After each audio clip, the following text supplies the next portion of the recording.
Speaker, every year the world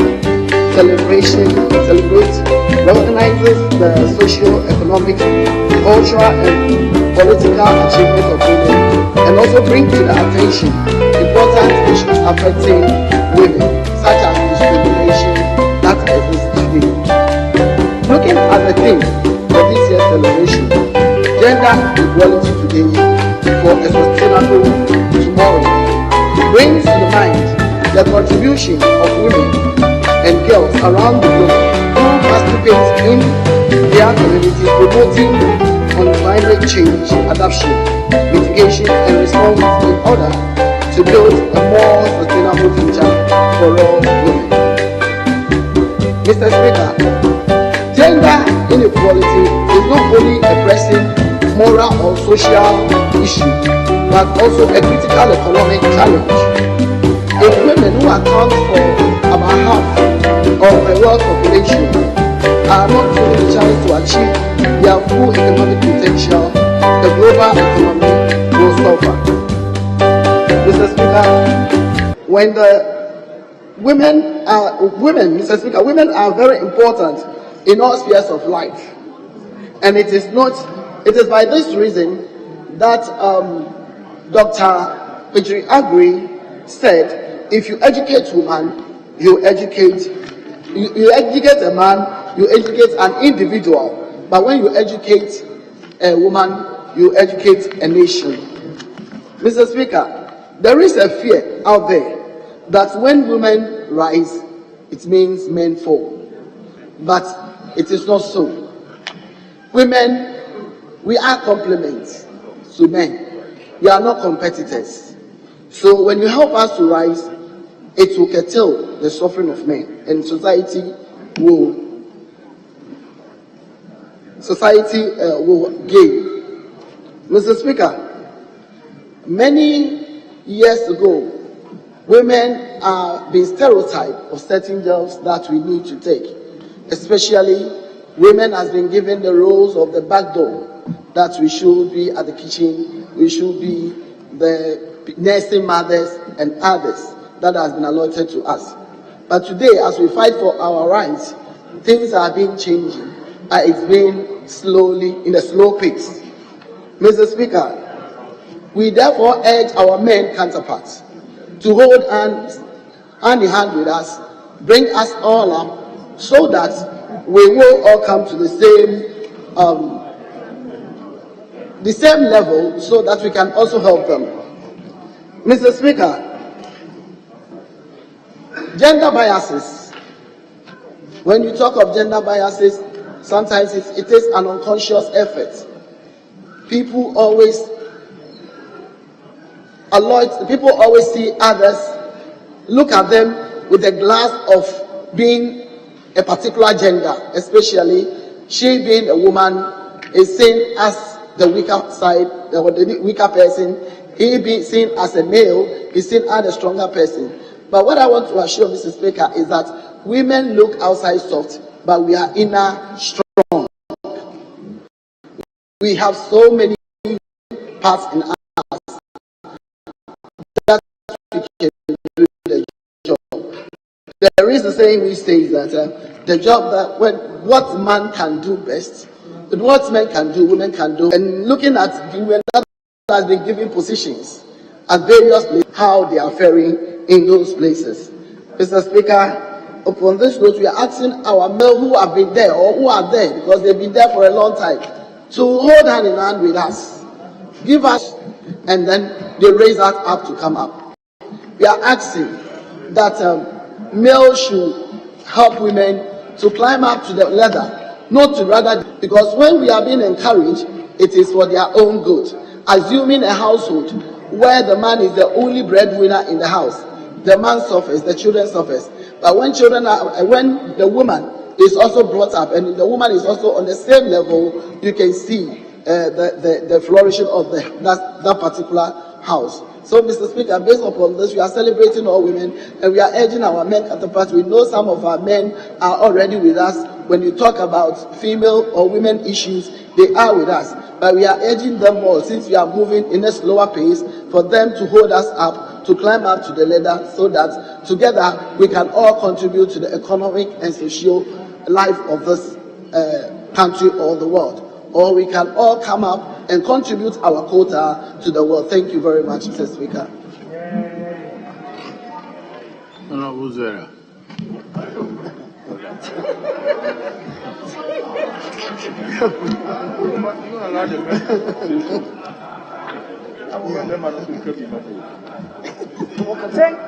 Thank you very much, Mr. Speaker, for the opportunity to contribute to the statement on International Women's Day celebration.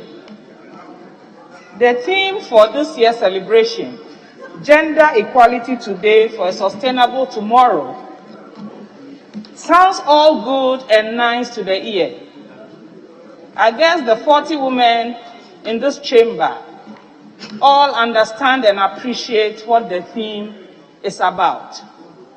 But Mr. Speaker, when we talk about women and celebrating women, I don't think we are limited to the accomplished woman and the trailblazers.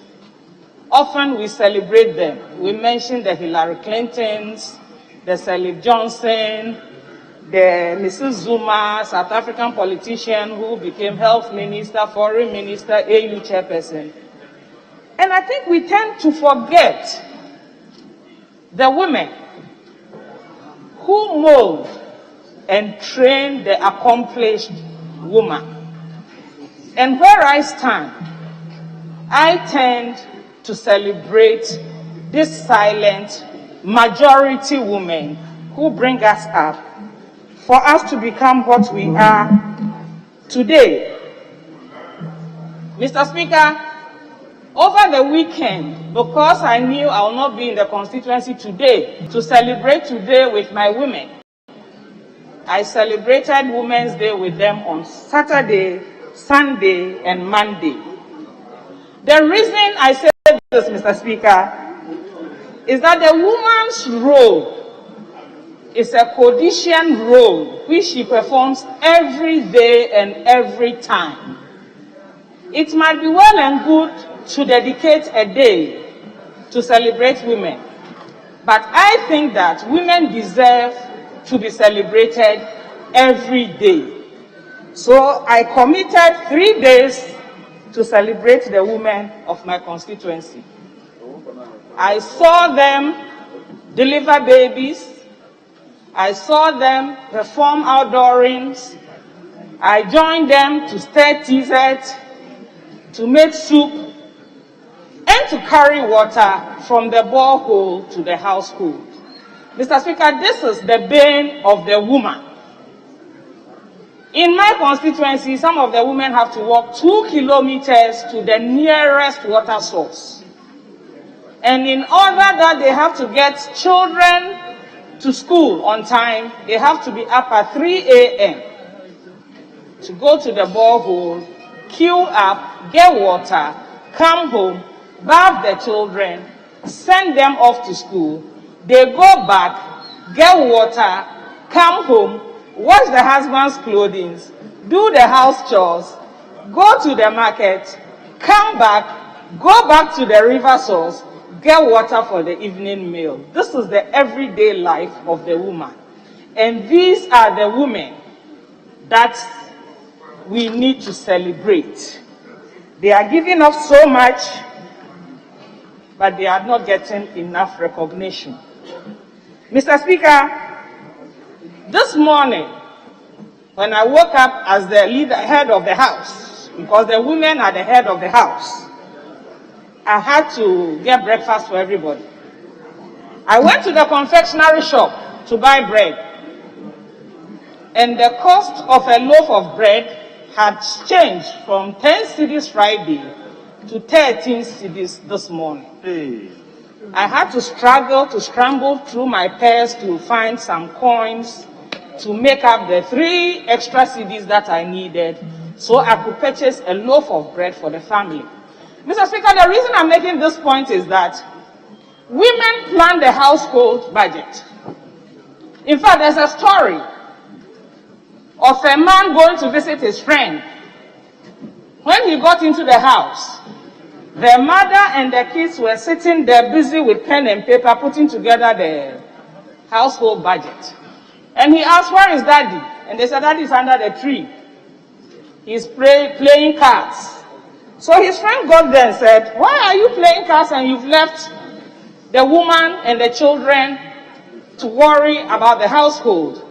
And he said, "Oh, that is minor stuff. He worries about big issues like when the US is invading Iraq or as Russia is invading Ukraine."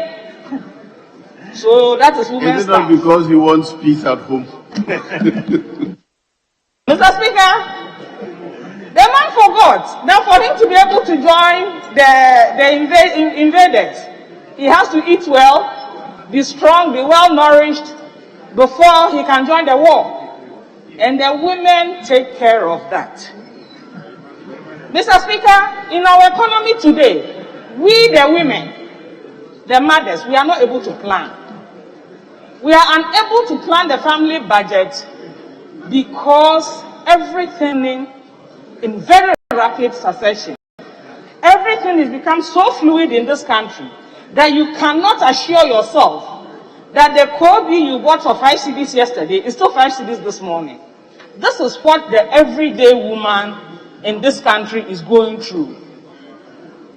Mr. Speaker, when I met the women in my constituency, they said all they need is small capital so they can make the wache, the kose, the fried yam, the kebab, sell, make something and go and take care of the household. And some of them are looking for as little as 200 Ghana cedis, and they cannot access that credit. Mr. Speaker, we owe it to our women to make sure that the system is structured and organized so that women can plug themselves in and be able to do the everyday things that they do for the home. Our culture, our traditions are the custodians of our women. They take us through the socialization process and they make sure that in as much as society changes or becomes more dynamic or more digitalized, we don't lose the values that they use to bring us up. The women are always thinking about the next step in societal development. Mr. Speaker, the least we can do is to be able to break down some of these annual celebration themes. Gender equality today for a sustainable tomorrow. What does it mean to my sister Ewuche in Kembi? I understand. How do I even break it down for her to appreciate? We need to let these celebrations trickle down to the women. They are the ones we need to celebrate. And as I stand here today, Mr. Speaker, I want to say, answer the question to all the women in Salaga South constituency. I say Ayiko to them. I say Akpe to them. I say Nituma Pam. And I say Sanung to the Aiki. Thank you very much, Mr. Speaker, for the opportunity. Yeah. Fantastic. Yes. You the one you say fantastic. Thank you, Right Honorable Speaker, for the opportunity to comment on the statement made by my leader, or our leader, Honorable Lydia O'Hanson. Mr. Speaker, in the 7th Parliament, when we came in January, March, we read a statement in honor or celebrating the International Women's Day. Same was done in 2018, 19, 20, 21, and today's statement is in 2022. Mr. Speaker, what have we done as a house to make things easy for the ordinary woman? What laws have we passed that will make life easy for us. Have you supported us enough, Mr. Speaker? I mean the men. Have you also been able to bring to your table what we deserve? Mr. Speaker, this morning, this afternoon, we are commenting on a statement made by our leader. And my first appeal to both the majority caucus and then the minority caucus is that we must join forces together to make sure that the affirmative action bill becomes a law. The committee working on this should up their game for us to find finality to this particular bill. My second issue is to congratulate all the young girls that go to bed late and their counterparts, male, sleep early and wake up late, and they, the girls, take care of the younger ones in the homes.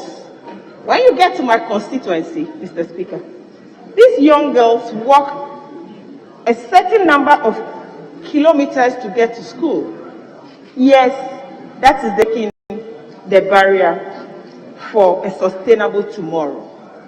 Mr. Speaker, I congratulate them for their efforts wherever they are in this country, all girls who go through this ordeal to get to school, to study, to become women of tomorrow. Mr. Speaker, I also want to comment on an observation I made, and also to thank the CEO of the JustCon group of companies. We call him Zoom Lion, the CEO. When you look at his management team, he has over 80% of women as the CEOs and other managerial positions. And he also recruited and trained women who are driving some of his trucks. We thank him for allowing women to break the barrier for a sustainable tomorrow. Mr. Speaker, this afternoon, I want to call on the House once again that everybody is looking up to us to make sure that the affirmative action becomes law. On that note, help us. The committee should work hard. I said it earlier, so that this bill becomes a law. So that we make the name for ourselves that yes, the 8th Parliament did pass the bill into law. On that note, I congratulate all women in this country, the market women, the former first and second ladies of this country, every woman that played a role in making sure that we succeed in this country. I say thank you. I say akpenami, ayikonami, miaweva wado. God should restore them God should give them whatever they ask God to do for them. On that note, women in this house, those who are here and those who are not here, let us enjoy the day. Let us love one another. That is the beginning of breaking the barriers, the barrier for a sustainable tomorrow. On that note, I thank you for the opportunity. Honorable Lydia. Why?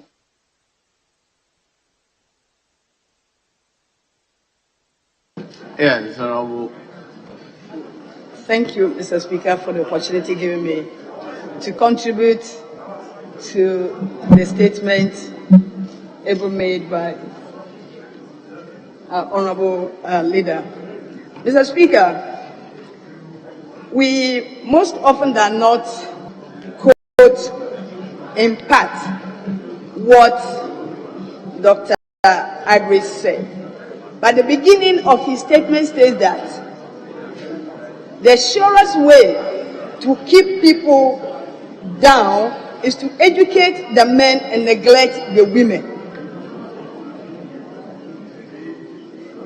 Then he continued by saying that if you educate a man, you simply educate an individual.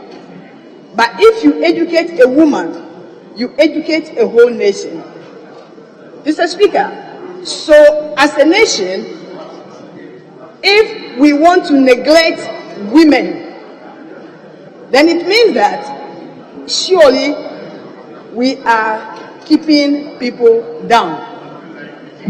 Mr. Speaker, the international team is climate change, empowering the Ghanaian woman for a sustainable tomorrow. Mr. Speaker, most of our women are into farming, especially in rice farming. We're talking about climate change here. Mr. Speaker, if we want a sustainable tomorrow, then it means that we have to try as much as possible as a nation, Mr. Speaker, to be able to mitigate and to be able to adapt. So therefore, there's a need for us as a country to sensitize our women, especially who are into farming, in climate change adaptation.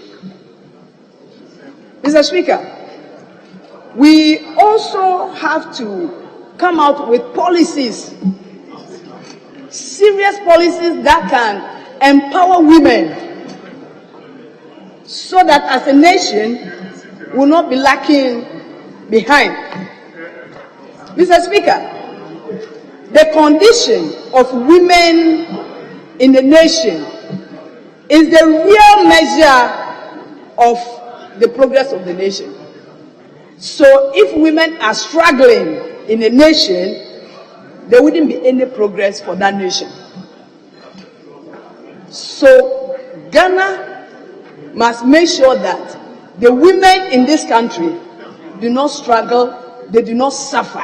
Because if women suffer in a country, the country will not progress. Mr. Speaker, let me also use this occasion, this day, to encourage Parliament. Because if you look at the representation of women on our committees, for instance, in positions like the chairperson, the vice chairman, the deputy ranking in Parliament, it is not encouraging at all. Mr. Speaker, permit me to quote what it is in Parliament that I'm talking about. 10% of committee chairpersons are women, 10%, while 6.6% are vice chairpersons. Then, Mr. Speaker, 3.3% are ranking members. Then 16.7% are deputy ranking members. Mr. Speaker, it is not encouraging at all. And as a nation, the 30% that the UN has asked nations to appoint women as representatives in leadership, Mr. Speaker, Ghana, we are down. So there's a need for Ghana to do something about the 30% women representation in leadership. In Africa, Mr. Speaker, you have countries like Rwanda, 61.3%, Burundi, 38.2%, Senegal, 43%, Cameroon, 33.9%, Ethiopia, 38.8%, Namibia, 44.2%, Tanzania, 36.7%, Uganda, 34.9%, Zimbabwe 31.9%, South Africa 45.8%. In Ghana, we're only 14%. Mr. Speaker, we've got to do something about this. Mr. Speaker, I dare to say that when women are in positions, Mr. Speaker, I dare to say that they do better than men. Mr. Speaker, I also dare to say, if the finance minister were a woman, we will not find ourselves in this situation that we find ourselves in Ghana. I dare to say that, Mr. Speaker. Mr. Speaker, so in short, what I'm saying is that women, we can perform, we can do better at times when we are put in certain positions. So in the next NDC government, I am advocating that the defense minister should be a woman. The minister for defense should be a woman. The minister for interior should be a woman. The finance minister should be a woman. So that Ghana will move forward in the right direction. Mr. Speaker, as we celebrate the International Women's Day, I'd like to take this opportunity to salute the 40 women in Parliament who, out of all odds, have fought very well to be representatives of the people. I salute them, including myself. Mr. Speaker, I also salute non-governmental organizations like Abantu for Development. I salute Star Ghana. I salute the European Union, just to mention by the few, for advocating for gender equality in Ghana and in other nations. Mr. Speaker, on this note, I thank you for the opportunity. Yes, Mr. Speaker. After her, I'll give it to the men to compliment the women. Yes, you have the last word for the women. Thank you very much, Mr. Speaker, for the opportunity to contribute to the statement ably made by Honorable Lydia Seriram Alhassan, the MP for Ayawaso, and also the second Deputy Chief Whip for the majority. Mr. Speaker, this year's theme speaks volumes for itself. It says,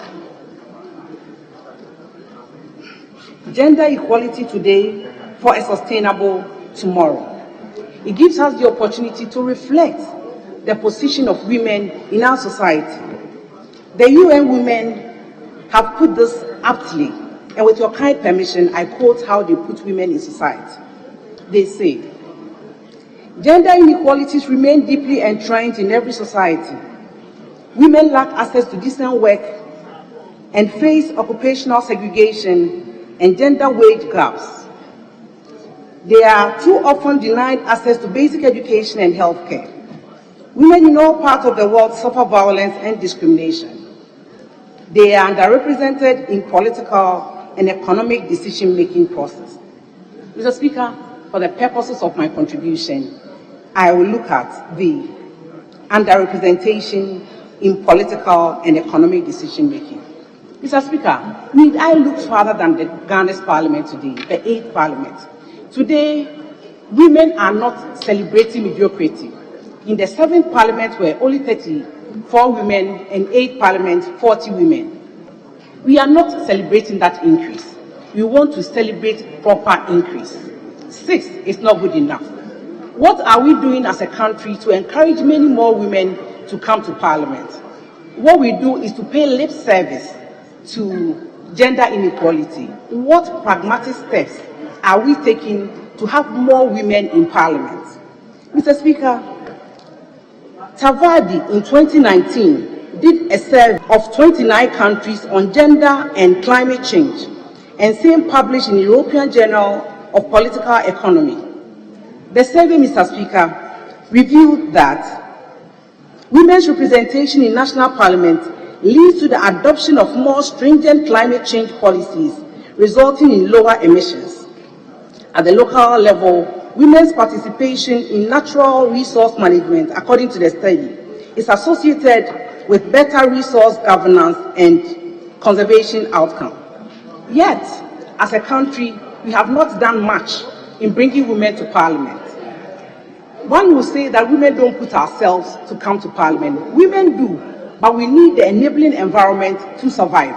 Today is International Women's Day. It is not a pity party. We are not looking for sympathy. We are just looking for the enabling environment to showcase our intelligence, to showcase our super competence. That is all we ask for today, Mr. Speaker.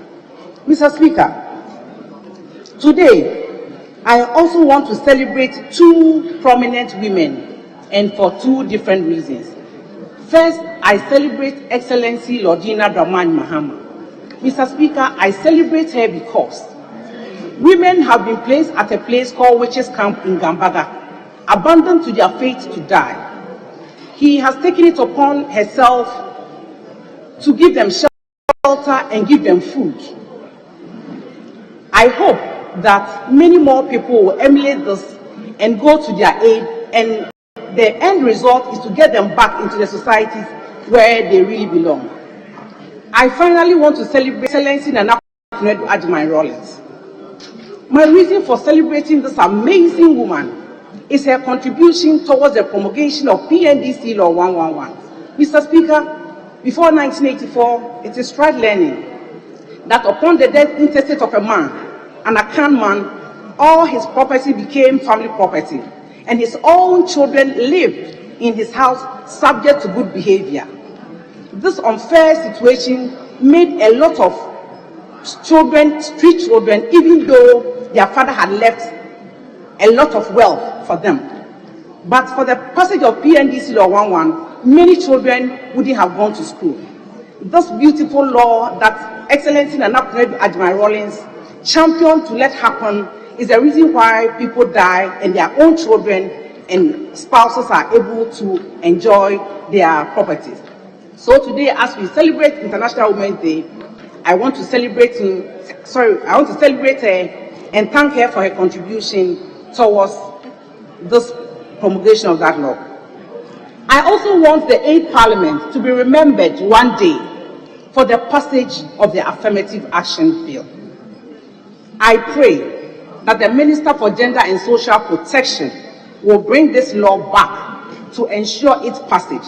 Because if the Affirmative Action Bill is passed, Mr. Speaker, a lot more women will get opportunities that will lead them to becoming members of Parliament, ministers of state, and also be placed in positions where they will be part of decision making. It is also on record that when women are parliamentarians, they will come together to promulgate laws that were new to the benefit of children and humanity, irrespective of which political divide they belong to. Mr. Speaker, even as I wish all women happy International Women's Day, I pray that women will continue to shine, women will continue to prove ourselves, so that the adage that what men can do, women can do better will really resonate. Thank you, Mr. Speaker, for the opportunity. Yes, Honorable Deputy Minister. Thank you, Mr. Speaker. I thank you for the opportunity afforded me to add my voice in celebrating our women in this chamber, in this country, in all parts of the world. Today has been set aside as a special day where the prowess of the woman and the contribution of the woman must be recognized and celebrated. Mr. Speaker, women hold very special position in society. Wherever there are women, there is excitement. Wherever there are women, there's a difference. It's not even for no reason why, even where you have all males school, among the teachers, definitely you find a female. Across the world, we know that women have special contribution they offer to nation building and many facets of our economies. But we must recognize the fact that women suffer some biases. Women suffer obstacles. There are a lot of barriers that confront women, and together, particularly men, must lead a charge in removing some of those barriers, in removing some of those biases, so tomorrow we can have a sustainable tomorrow. The statistics indicate that across the world, at the aggregate stage, we have almost a 50-50 population of males and females. And that must reflect in equal representation wherever the table is set up. And not only in Ghana, but across the world. We are advocating strongly a gender parity of 1 in schools, in hospitals, in parliament, in farms, in industry, wherever that some undertaking of importance is going on, we must push for a gender parity of 1. Mr. Speaker, it is interesting that one of the notable quotations that is oftentimes referred to, and in this room, my earlier speakers had made reference to, which speaks to the core of women empowerment, was moved by Dr. Pedro Agri. When you educate a man, you educate an individual. But when you educate a female, you educate a nation. That goes to indicate strongly that men have a significant place in advocating for equality for women, for creating the opportunity for women to come to the table. If ever we are looking for solutions, how we can end some of the social and cultural practices that we deem as outmoded, that must be eradicated from our society, like trochasy, like female genital mutilation. I always say that when the last female child is educated, and when the last female child is empowered socioeconomically, that is when trochasy and female genital mutilation, like all other undesired cultural practices, will be eradicated. We'll continue to strive to create opportunities, particularly education, for the girl child. A lot of research have proven the intellectual superiority of females, and that is what must encourage all parents to fill our classrooms from kindergarten, primary to the tertiary with our girl child. The girl child must be granted access to education, and with the coming into force of free senior high school policy, the numbers have indicated clearly the surge in enrollment of females in our education space. We want to ensure that going into tertiary, we have a lot more women also transitioning into our tertiary institutions. So by the year 2030, we can attain confidently a gender parity ratio of 1, even at our tertiary education. Mr. Speaker, women all over the world today we celebrate. There are many inventions that have been done by women. There are many novel innovations that have been championed by women. And so women do not only have a place in the kitchen, women do not only have places where are quite feminine, but women have a place at the table of men. Women have a place in parliament. Women have a place wherever important decisions concerning society and its future is being taken. And so we as men are willing, and today we indicate our readiness to support our women. Without a woman, there will not be a man. Without a woman, definitely there will not be excitement in our homes. There will not be excitement in parliament, in our churches, in our schools, in our offices, in our industry. And we desire a lot more women to participate. I always use my home as an example. I am deemed to be the least intelligent in the home, with all the females around me proving to be more superior intellectually. So that indicates strongly that no female in any home must be secluded to the kitchen. No female in any home must be denied opportunity. The opportunity is only one. The first right of refusal must be given to the female. So our ladies, please be assured that we stand strongly with you, we stand firmly with you, and on this day, what a day to celebrate your contribution. We cherish you, and in all our discussions, we'll ensure that opportunities are granted for the female. On this note, and with these few words, Mr. Speaker, I wish all our women happy International Women's Day. Thank you very much. The men want to compete very fairly with the women. Yes, Doc.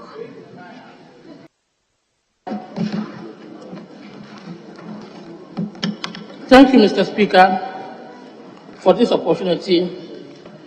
And I want to acknowledge the maker of the statement for this all-important statement on Women's Day.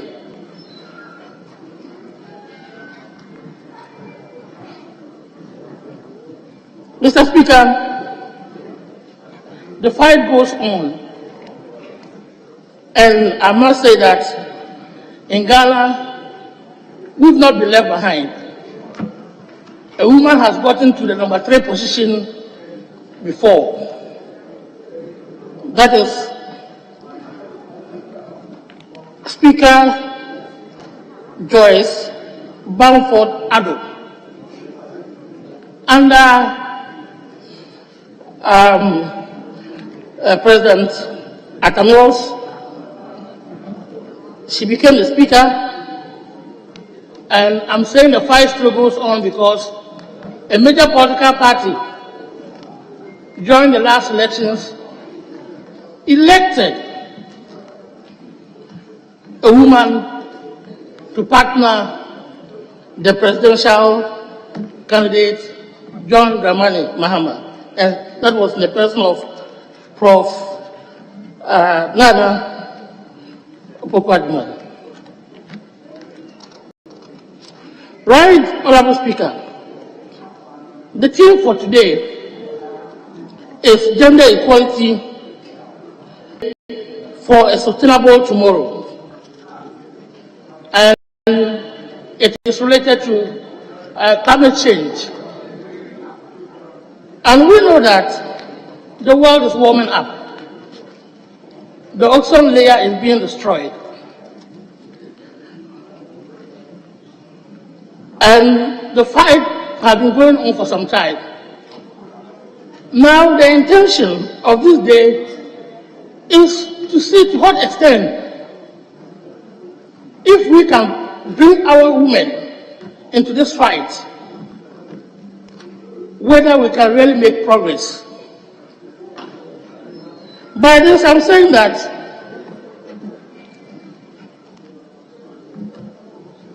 we know that it is the men that usually destroy our trees. The destruction of the trees is by the men. But when it comes to the usage of the product, the charcoal, who are those who use the charcoal more? It is the women. So if we can educate the women to stop using the charcoal, I believe that the ripple effect will be that the men will not destroy the trees. So there's the need to bring in the women to assist. Let's fight against, charcoal burning and the destruction of the ozone layer. The same thing applies to things like the plastics. Yeah, the factories are there, they manufacture them, they come out. The end product is practically consumed by the retail sellers. And this is an area that both men and women dominate. If we can do something about it, for our women to understand that the plastics, when buried on the ground, destroy our soil. The plastics are killing our animals. The plastics in the sea are killing the fish. If we all will understand this and bring the women into the fight, and the women, the women are better at this than obedient more than we the men, honestly speaking. In all aspects of the world, they are much more obedient. When they get the message, I believe that it will be implemented. Then, when it comes to even cleaning the environment, cleaning our household, the women are better. When a man cleans a place, you go there and then you still see a lot of dirt on the environment. Then comes issues like water, dirty water. We cause the pollution, the woman goes to fetch it for their domestic use. There are those who fetch the water, they see how dirty the water is, and they can't do anything about it. So if we can let the women understand that, yes, dirty water is not good for consumption. Dirty water is not good for domestic use. I believe that we will be fighting in the right direction. Mr. Speaker, the fight by the women is legitimate. The fight by the women is on course. There is an open secret that if the German Chancellor, who just went out... I remember, hold on. Second Deputy Speaker to take the chair. Yes, continue. Yeah, there's an open secret that if the Chancellor, the German Chancellor who has just handed over, was there, probably this Ukrainian war would have been taking place. And so the influence of women on world politics is something that we need to cherish, and we need to promote our women to also move forward. However, I'm appealing to women to start working not only from the top. When I say from the top, yes, we are getting there. We are getting women to be ministers. The number of MPs women is inadequate, but we should also be working down where we are able to. The branch elections, when you see the number of women who are participating, is too small compared to the men. If you look at the constituency elections, constituency chairman, secretaries, they sometimes reserve only the women organizer for women. That is also not adequate. We know that women can write better than men. A lot of women can write better than men. So the secretary post is not for men. We know a lot of women can manage a constituency. So the constituency chairman post is not necessarily for a man. The same thing goes on and on up to the national level.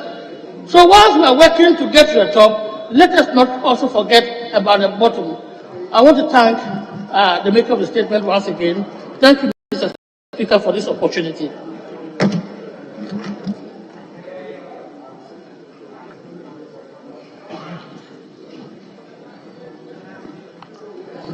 Deputy Minister, I will give you the opportunity to conclude, so hold on a bit for me.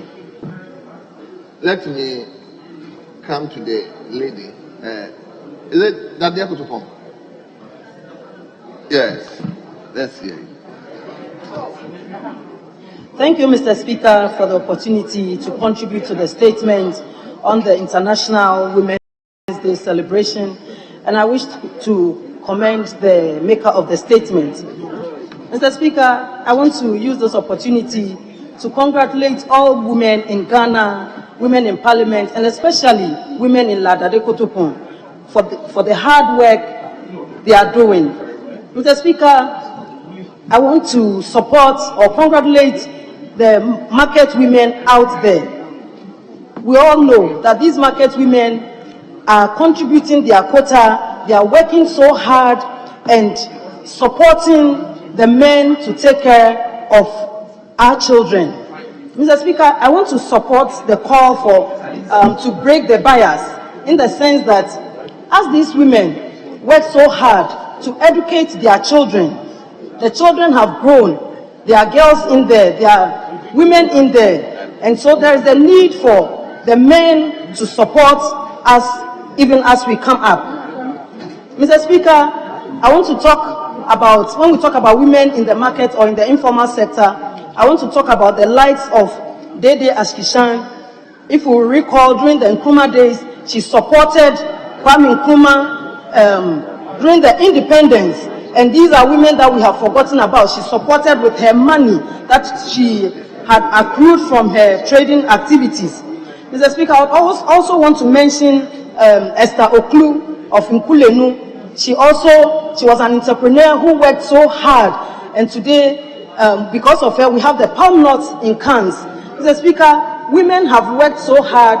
Women have come so far, and I believe it is time for the men to support us to move forward.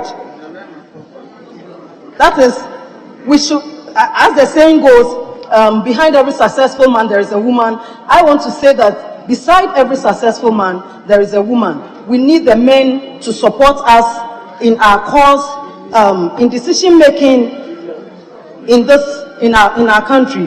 One Queen Mother said, when it comes to traditional meetings, the women are left out. And so we are asking the men, the chiefs, that when it comes to decision making, where women are concerned, women have to be involved in decision making.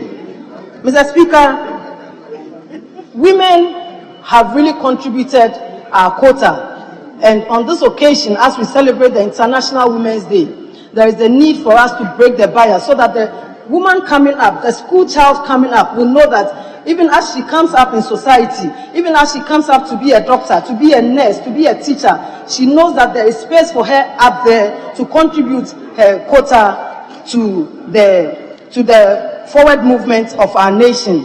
On this note, I would want to say that women should know that yes, we can, and with the support of the men, we will be able to do it. When women are given opportunities, we do well to excel so that there will be a better place for us all. Mr. Speaker, talking about the environment, I want to talk about our river bodies or our water bodies, especially the Peshi Lagoon in Dadekotopon. The men used to go fishing, the women used to buy the fish, fry or roast and use the proceeds to educate their children. Today, what do we see? The Peshi Lagoon has dried up. There is no one going fishing there, and the women cannot buy the fish to sell. Mr. Speaker, on this note, I'm calling on the Ministry of Environment to take a look at our water bodies to make sure that those who ply their trade through the river bodies, getting the fish to sell to make a living, will also be able to make a living. On this note, once again, I want to wish the women of Dadekotopon a happy celebrations. Thank you, Mr. Speaker, for the opportunity. Thank you for jumping into Lagoon, Teshi Lagoon.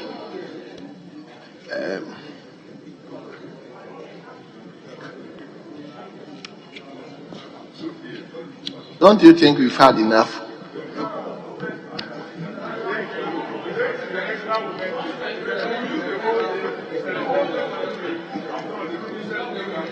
But we have International Men's Day. Yes, let him come to Kofi. Yes. Thank you very much, Mr. Speaker. Mr. Speaker, I promise you I'll be very, very brief because everything good, they say, as a paitia, so to wit, everything good is short, so I'll be very, very brief.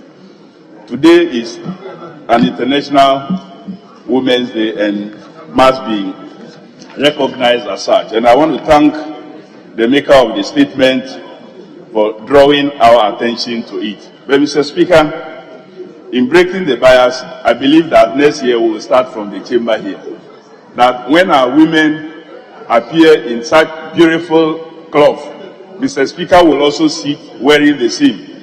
I would also be contributing wearing the same. And we will break the bias in terms of reaching out to the men to be able to carry the agenda and the project forward. Mr. Speaker, I have listened to my colleagues who have contributed to this very important occasion and the statement made by the Deputy Majority Chief Whip. And I realize that they keep defining and defining very important roles that our women have played so well. But we have tried to reduce those roles our women do so well, which we all admit as inferior roles.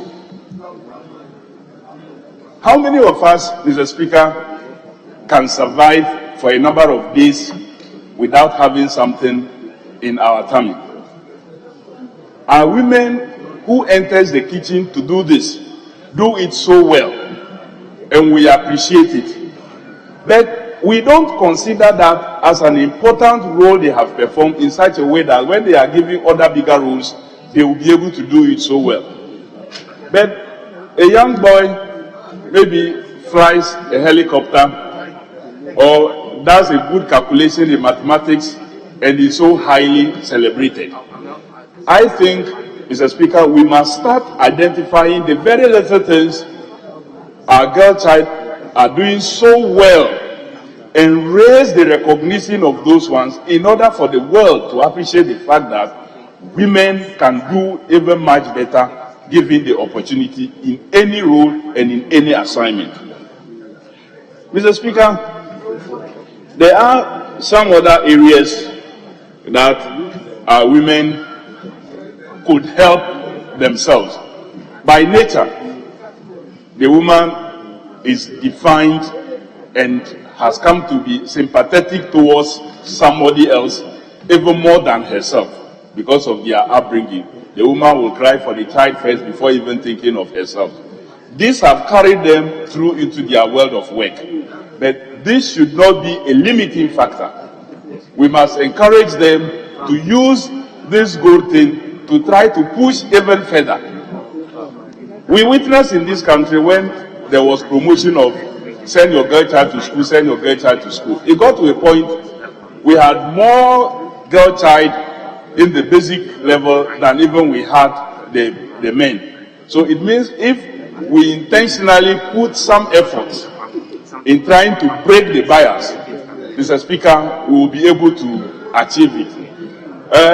It's our wish that next time we meet in the 9th Parliament, we may have many more of our women joining us in places where some men do not want to come back on their own. The replacement may be women, because I don't know which man I'll be telling to drop for another woman to come. In places where a man don't want to come, I pray that the replacement will be a woman, so we could have more of the women joining us in this house. Mr. Speaker, as promised, that I will be very brief. I only wanted to register that we honor our women, we respect them, our mothers, our sisters, our wives.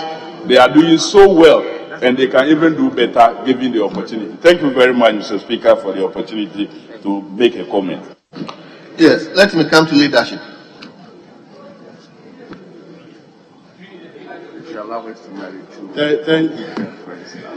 Thank you, Mr. Speaker. Mr. Speaker, what Dr. Donko is saying, I can't say it in the mic. Other than that, I'll put sand in my sister's Gary. Mr. Speaker, let me also commend and congratulate our colleagues, members of Parliament, women across the globe, our mothers and sisters, like the last speaker said, our wives. We are really proud of you, and in a day such as this one, we can't but to remember all the good things that you are doing to help the development of our country. Mr. Speaker, in doing this, I just want to draw the attention of our female colleagues that if we can concentrate on our desk 5 areas in our endeavor, I want to believe will help the development of women better than, with a greater respect, the tokenism that we keep asking for. The areas that I think are very important, that requires attention of our colleagues and our support, is education and health. Then we talk about the employment and the challenges that they have. Then gender-based violence. Then obviously decision-making within the marriage. And then the freedom of choice and life satisfaction. If we can concentrate in these areas, we can help develop our daughters, our younger sisters better than sometimes the tokenism that we throw around.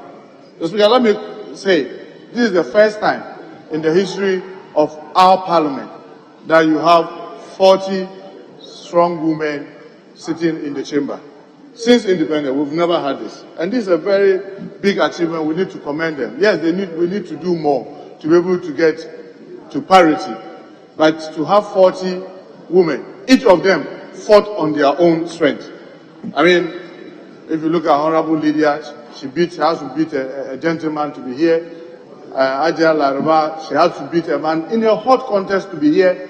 If you look at almost all our sisters, I mean, Teresa Winnie had to take a seat that was unimaginable that can even be taken by NDC. But she has to beat a gentleman to be here. Look at Elizabeth. Almost all of them, they fought on their own strength and got here.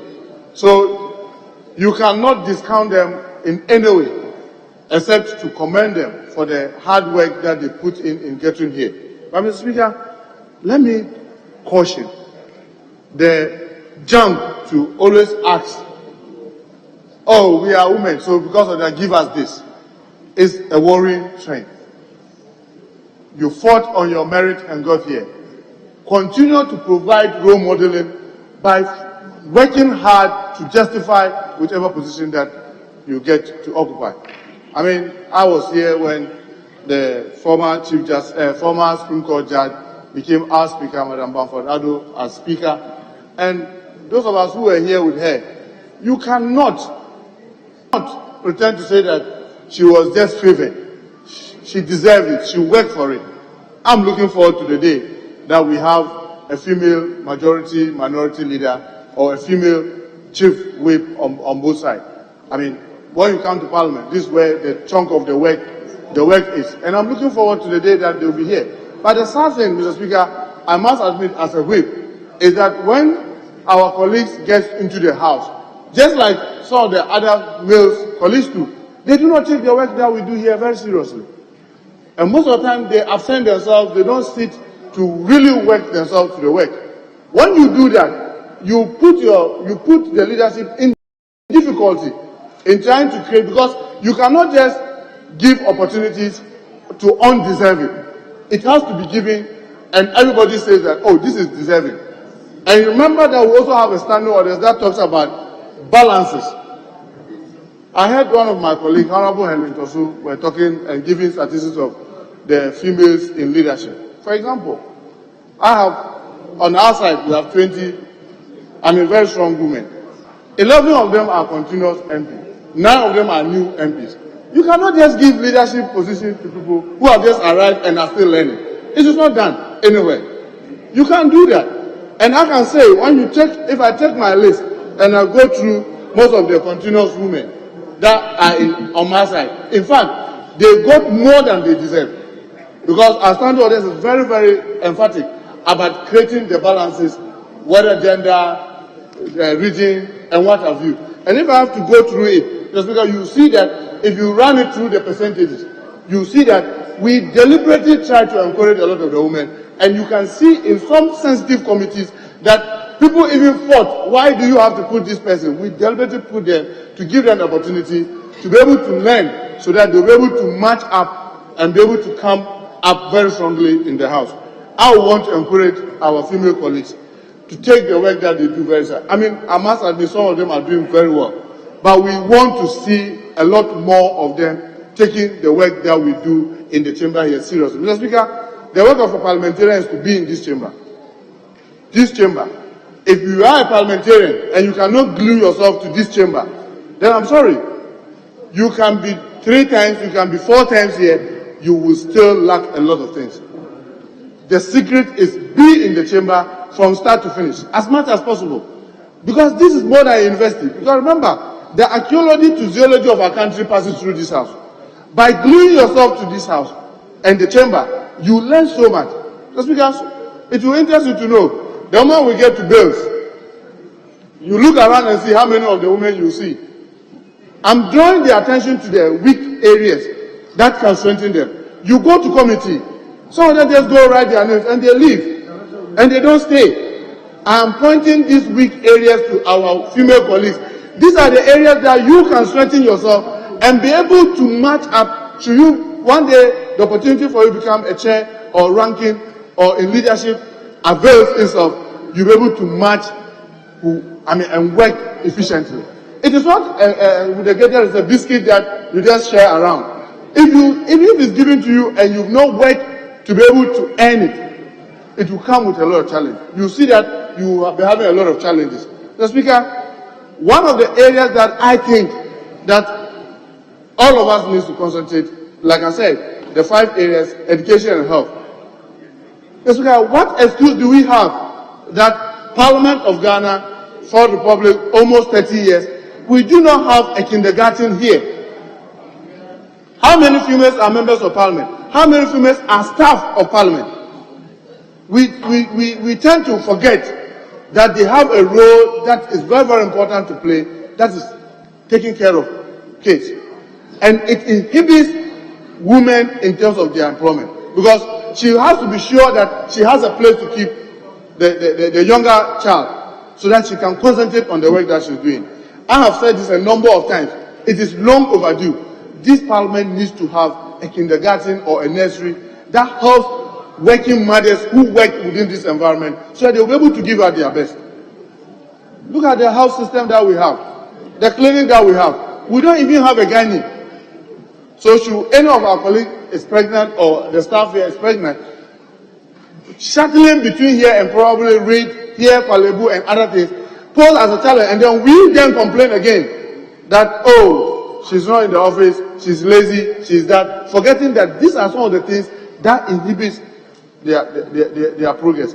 We need to wake up. In education, Mr. Speaker, I have said again and again, can GES justify where they get that rule that when the girls get pregnant, she must be dismissed from school? It is not in any of our laws. It cannot be supported by any of our laws, but they do it. So if they will be in the same class, a boy and a girl, accidentally the boy impregnates the girl, then the boy continues his education, and the girl is dropped out and dismissed from the school. No, what the school needs to do is to empathize with her. Yes, every one of us sitting in this chamber cannot count the number of mistakes that you made in your life. But if one mistake leads to the end of the career development, that is inhibiting against women. And GES continue to do this. We continue to complain that, look, it is not sanctioned by any law. Because the girl child gets dropped out, the same boy who impregnated her continues his education, and you disadvantage the girl. What you need to do is that, yes, during the heavy pregnancy, she can be home after she's given birth. Give her the opportunity to continue her education. You don't let her drop from school, because you are truncating her effort to move out of poverty, to be able to empower herself. This is something that we need to look at seriously. Mr. Speaker, I have always argued, when you look at the Children's Act, where it says that a girl assisting can consent to sex, but she cannot get married until she's 18. I said that is primitive. If you believe that she cannot have sex, say that she cannot have sex. But don't say that she can consent to sex at 16, but she cannot get married at 16. What are you trying to do? You are picking a quota that is far away from ours. I want to encourage our women and all of us that in trying to empower our women, let's not forget our useful and valuable culture. Yes, there are some of our culture that people cannot even define. I mean, when you think about, female genital mutilation, you cannot find basis for it. Away with, because it disadvantages the woman. It is not same as circumcision of the men, because this one really destroys the woman. We can do away with those ones, but the good ones that we have within our culture, we must make sure that in fighting for empowerment, we integrate it. We shouldn't just go blindly. Leader, before you conclude, yes, Honourable Member for. Mr. Speaker, I raise some point of correction. The Speaker says that the criminalization of defilement is in the Children's Act. The correct position is that it's in the Criminal Code, not in the Children's Act. Thank you.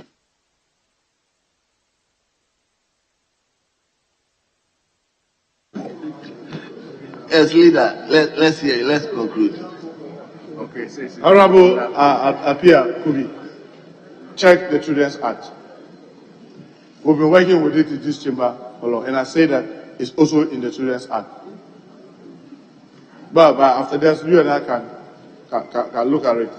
Yes, but the basic principle is that the laws of our countries allow a young girl of 16 years to consent to sex, but cannot get married. So when she's 16, she can get pregnant. That one there, you are okay with that. But she cannot get married. And I say that is inconsistent. If you really want her to be able to have sex, then she should be able to get married. And I'm saying that put them together. It's either at 18 or at 16. But don't say that she can consent. I say that is way away from every culture that we have in our in our society. So, Mr. Speaker, in conclusion, I just want to congratulate our female colleagues, women across the globe, and to urge that they should continue to work very hard. It is not easy. It is just not easy. I mean, it's easier said than done. That when you are talking about the challenges women face, you will never appreciate it if you've not come face to face with some of the challenges that confront them. But I will always say, don't be asking that an opportunity be given you simply because you are a woman. I don't think that is right. Just say that create a level playing field that enables you to be able to compete effectively. I think that's the best way to do it. And we want to use this comment to congratulate all of you, especially the 40 gallant women in our chamber. It is our prayer that come the next parliament, the 9th, the 10th, maybe by the time maybe we are even in our 10th parliament, we should go a way that you are even more than the men, so that maybe the temperature in this house will be much, much cooler if we have many of you dominating this chamber. But please take the work that we do more seriously. Thank you very much, Mr. Speaker. Thank you, Right Honourable Speaker. Mr. Speaker, I rise to comment on the statement made by my colleague, the Honourable Member of Parliament for Ayawasu West Wago, and the Deputy Whip. Mr. Speaker, today marks an important day in the lives of our women. Today is an important day that every woman everywhere celebrates on the theme Gender Equality Today for a Sustainable Tomorrow. Mr. Speaker, I'm quite interested in the color part of this year's celebration. That has to do with purple, the purple signifying justice and dignity, green signifying hope for our women, and then white showing purity and achievement on our women. We are celebrating today of our women for their cultural, political achievements. And in Ghana, I think my colleagues have already made significant acknowledgements on the achievements of women, be it Chief Justice, be it Speaker of Parliament, be it ministers, and for the fact that this 8th Parliament have brought a unique in terms of women representation, where we have 20 women on both sides. But I must say that, Mr. Speaker, our current President, His Excellency Nana Addo Dankwa Akufo-Addo, he needs a serious applaud for his acknowledgement of women in politics. Mr. Speaker, if you look at on our side, the majority, the 20 women who are ably represented, you will see that 4 of them are ministers, 8 of them are deputy ministers, 3 of them are committee chairmen, and 2 are vice chairmen of committee, and 1 also representing Pan-African Parliament. This is a serious acknowledgement that the President has been able to make, that out of the 20 women who are ably represented in this House, 12 of them are serving in his government. It is worth noting that the Chief of Staff, who have been a former Member of Parliament in this House for Ayawasu West Wagon, is the first female to be a Chief of Staff. So this is an encouraging part of it. And for that matter, we need to be able to help our women. Today, when you look at our women in this House, you could see that they were in uniform. Every woman today is looking very beautiful. And I do agree with Honorable Kofi Adams that next year, International Women's Day, Honorable Lydia, you should be able to at least give us part of your cloth so that we can also be able to join you in the celebration. I will end here, Mr. Speaker, by celebrating my mother and celebrating my wife for how far they have been with me. I thank you, Mr. Speaker. Very well. Honorable Deputy Minister, let me give you the opportunity to conclude. Yes.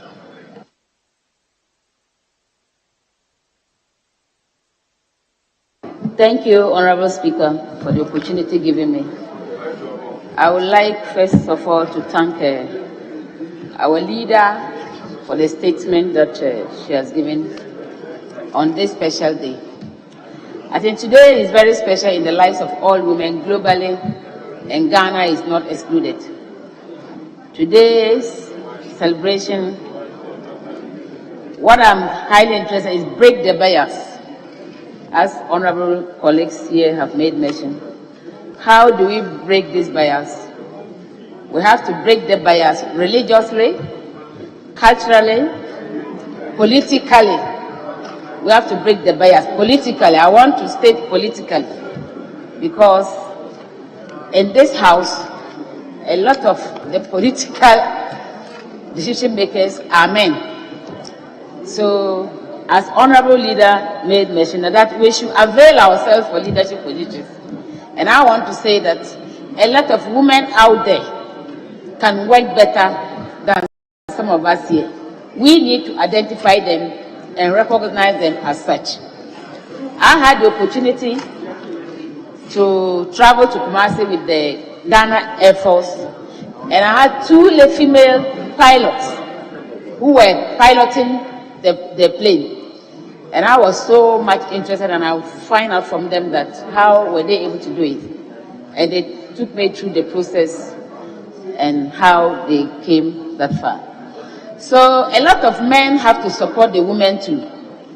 Like honorable leader made mention, if Ayawaso constituency can be declared a seat for women, and we have 10 women contesting that seat, I think we'll have a woman MP in Parliament. So I'm looking forward for a day that we'll have safe seats meant for all the political parties, to be safe seats for women, so that we only have women to contest those seats. That's the day I'm looking at. So, and this Parliament have to make that decision. Mr. Speaker, today's theme is celebrated globally, and if you look at it, gender ministry is not left alone. We have a lot of activity lined up. We started with educating the public on this day. We did What Do You Know on the 2nd, involving Nooks and Legon. We did cooking competition for the men to also experience what the women go through, to give them a good meal. So the men did a cooking competition at the forecourt of the ministry, and today we did the lunch. I've gone through so many programs before coming here. So today is a very important day, and I'm happy that the men are joining us to celebrate this day. And also, I would like to entreat all men to look at this day as a day that is set aside to bridge the gap between the men, the poor, the vulnerable, and the excluded in the society. If our men are able to help us, or they help us, I think we'll travel far. In terms of politics, the decision-making process, which is this house, we have 40 women, 20 from each side, as if it's by God design. And I want to say that there are 40 women in this house. If we are able, with the support of the men, to retain them and get more, I think the next Parliament will have a lot of women. So let's say yeah to it, and then the men should try to retain all the 40 women to come back to Parliament. Mr. Speaker, if you say you are celebrating International Women's Day and bridging the gap of gender equality, we are not saying that. The men should just be pushing us to get to wherever we want to. But the men, because if you look at the population gap, women are more than men. So men should try to help the women to achieve their goals. So, Mr. Speaker, today's celebration is very important day, and I'm happy that Parliament too is involved. And my leader, Honorable Leader Seram, have given the statement. I don't need to go back to the statement that a Minister of Gender was coming to present. It's almost the same. Mr. Speaker, I would like to use this day to recognize the First Lady of the Republic of Ghana, Madam Rebecca Kufu-Addo, for celebrating this day with us. Currently, she's in Kumasi, also having a Women's International Day. Madam Rebecca is one outstanding woman that I would like to, because of her involvement in health issues. She has been very instrumental in health issues in the country. Also, the second lady, Madam Ajia Samira Baumia, I would like to celebrate her for her tremendous efforts in building our country. Samira, with her humanitarian foundation, is doing a lot, touching a lot of lives, reading for young ones, helping the vulnerable in the society. All these women need to be said, and then all the women in this house have to celebrate it, because to be able to be in the 8th Parliament as a woman, you need to be celebrated, devoid of all the insults and the naming, calling. If you are able to be here, you should be celebrated. Mr. Speaker, I would like to also celebrate all women globally, and also say that may the good Lord bless all women in Ghana and globally as well. Yamama Yuko, next year by this time we'll be celebrating more women in this chamber. Thank you so much for the opportunity. Thank you. Very well. Honorable.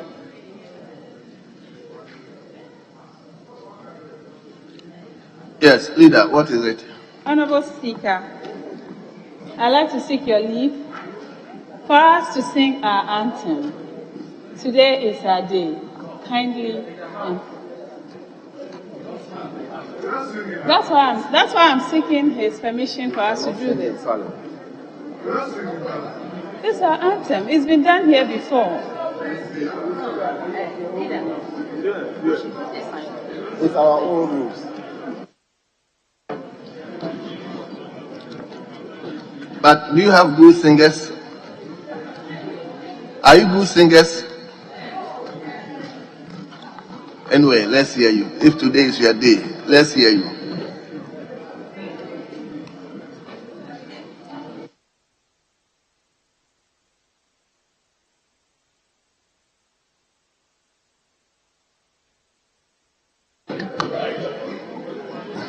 Our ladies, we are here.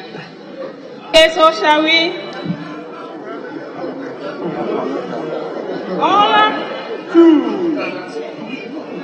Are we ready?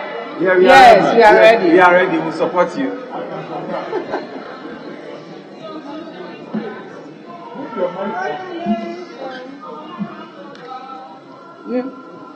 Ready? 1, 2. All across the nation, all around the world, women are longing to be free, no longer in the shadows, forced to stay behind, but side by side in true equality.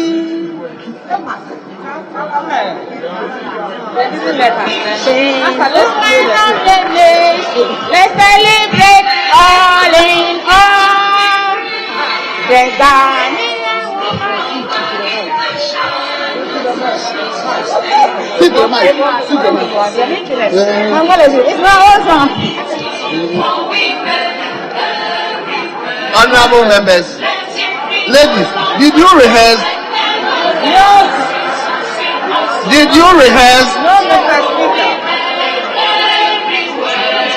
Equality, development, and peace. Women can't be silent when all around the world people hurt and hungry children cry.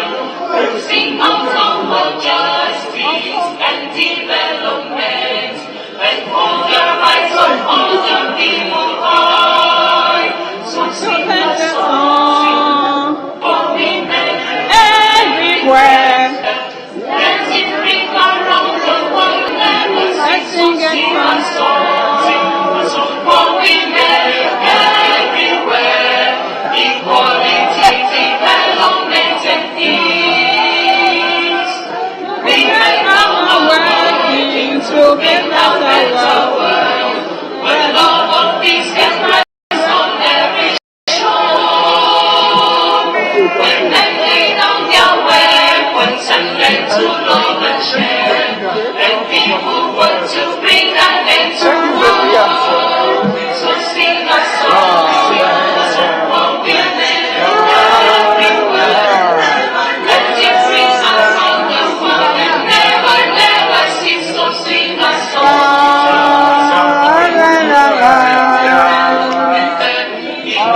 Mr. Speaker.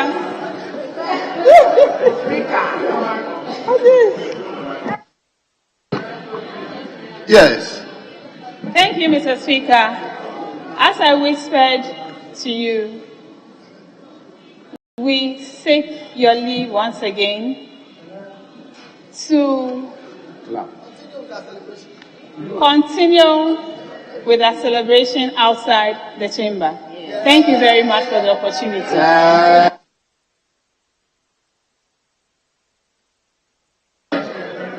Honorable member, even the minority chief whip realized that you didn't even rehearse.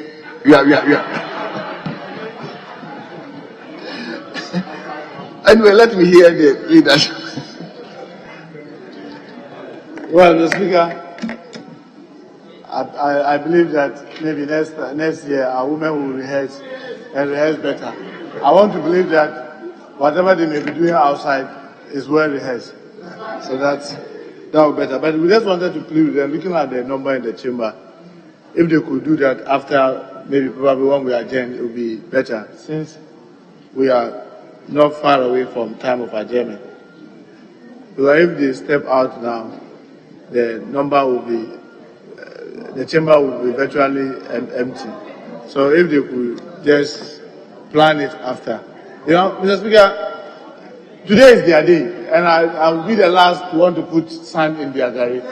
But the challenge is the reason why I'm saying that they should structure the way they do things so that they can, for lack of better word, be more effective in the things they do. Because if you just walk out and now we are doing another statement, we are doing the loan trust, you'll be missing out on order. So maybe if we could do that after we are done, it will be better. Very well. We will try and adjourn early so that we can even join you in your celebrations. Right? Or we are not invited. So ladies, just give us some small time. We will take one more statement, then we conclude the Senate, the trust, the student trust loan, then we adjourn so that you can go and enjoy yourself. So let's listen to Honorable Kweku Hagan Ricketts to make a statement on SNIT, Social Security and National Insurance Trust. He wants to make a statement on that institution. So, Honorable, let's hear you. Thank you very much, Mr. Speaker, for granting me the permission to make this statement. May I also extend my wishes to our women for today's International Women's Day. Mr. Speaker, thank you for the opportunity to make this statement about the state of pensions in Ghana, the case of SNIT. Mr. Speaker, since the implementation of the pensions reforms in January of 2010, the pensions industry has become more competitive and more financially inclusive, and it has also opened up the financial sector by bringing in new players such as corporate trustees, pension fund managers, custodian banks, and many others. It has also created a variety of investments, choices, and opportunities in pensions for our workers, who are the contributors. The new National Pension Scheme was established by the National Pensions Act of 2008, Act 766, which was to ensure that every Ghanaian worker receives adequate retirement benefit when they retire. It was therefore created to provide pensions benefit that ensures retirement income security for workers. Mr. Speaker, The scheme is of threefold. We have the first tier scheme, which is a defined benefit scheme, and that is the basic national social security scheme for all workers, which is managed by SNIT. There's a second tier, which is also a mandatory, which adds an additional pension to our workers when they retire. And the third tier, which is a provident fund, is purely a voluntary scheme. Mr. Speaker, before the introduction of this new pension scheme, SNIT used to manage the entire 17.5% collected then from workers and their employees. But with the current 18.5 under the new law, which is collected, SNIT is only managing 11% of it. The 13.5% which is given them, they also forward 2.5 to the National Health Insurance. And the remaining 5% is what goes to the corporate trustees. These are private entities licensed by the MPRA, the National Pensions Regulatory Authority. Therefore, Mr. Speaker, the monthly contributions accruing to SNIT has dropped significantly since January of 2010 by about 37%. This has reduced the amount of money available to SNIT for investment. Hence, it has reduced its investment portfolio significantly. Mr. Speaker, one would expect that this would have been a wake-up call for SNIT in terms of what it invests its money in and the way it disposes of assets to maximize returns and reduce losses, respectively. But that is not the case. Mr. Speaker, in 2020 Auditor General's report, a claim was made that SNIT made losses of $11.79 million from liquidation of 3 of its investments, with a total outlay of about $14.77 million. The report, therefore, urged the management to investigate the non-performance of the investment to ensure value for money and also ensure that the officers whose actions led to the losses are sanctioned. Mr. Speaker, though the SNIT scheme has been designed for every worker, only a little over 1.6 million people, representing about 11% of the entire active workforce of about 14.5 million. Mr. Speaker, this is a World Bank and SNIT data. Pay monthly contribution to SNIT. So there's quite a low patronage of the National Pension Scheme. And this statistics must be of concern to all of us. Government and employers must therefore support SNIT to register more people to join the scheme so that every worker in Ghana, after having worked hard for several years to contribute their quota to the development of this nation, can retire relatively comfortable. Mr. Speaker, according to SNIT data, there is a further worrying trend that just a few Ghanaians aged above 60 are getting pension benefit from SNIT. In fact, only about 230,000 people, representing just 10% of Ghanaians above the age of 60, receive monthly pension, SNIT pension.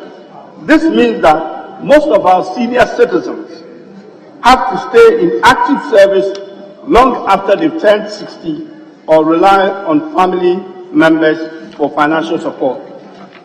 If this situation is not addressed, Mr. Speaker, then government will have to pay more and more allowances to the aged through monthly stipends from the Livelihood Empowerment Against Poverty, that is the LEAP, and other poverty alleviation programs. Furthermore, Mr. Speaker, out of those receiving pension benefits from SNIT, more than half, that is about 53% of the 230,000 pensioners on the SNIT payroll are currently receiving less than 1,000 Ghana cedis per month, with some receiving as low as 300 Ghana cedis a month, which is a minimum. This is clearly not adequate in the current climate of high cost of living for people who have toiled for several years of their lives for this country. It is woefully inadequate. In 2021, Mr. Speaker, SNIT made a benefit payment of about 3.6 billion Ghana cedis to retired workers and dependents of deceased members of their scheme. In the previous year, 2020, it paid out about 3.3 billion. Mr. Speaker, yet majority of those who are on retirement are on relatively low pension from SNIT. Available data from SNIT shows that currently over 80% of workers in Ghana contribute 275 cedis or less each month towards the pension with SNIT. This means that they declare salaries of around 2,500 or less to SNIT. Should these contributions remain unchanged, 80% of members of the scheme will receive pensions of less than 1,500. This simply means that if contributions of workers in active service do not significantly improve, then the reality of their pension payment may not be that different from those who are working today.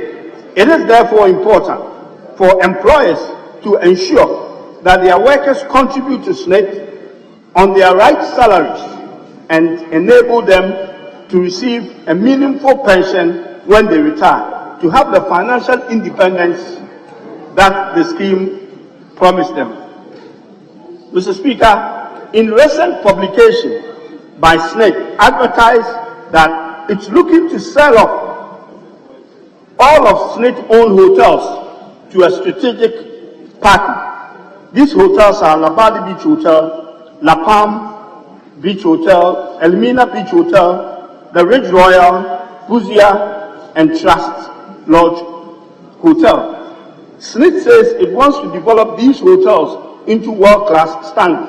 So it's seeking a capital injection from competent strategic investors with expertise in hotel management. But SNIT itself is not willing to put any money into this project.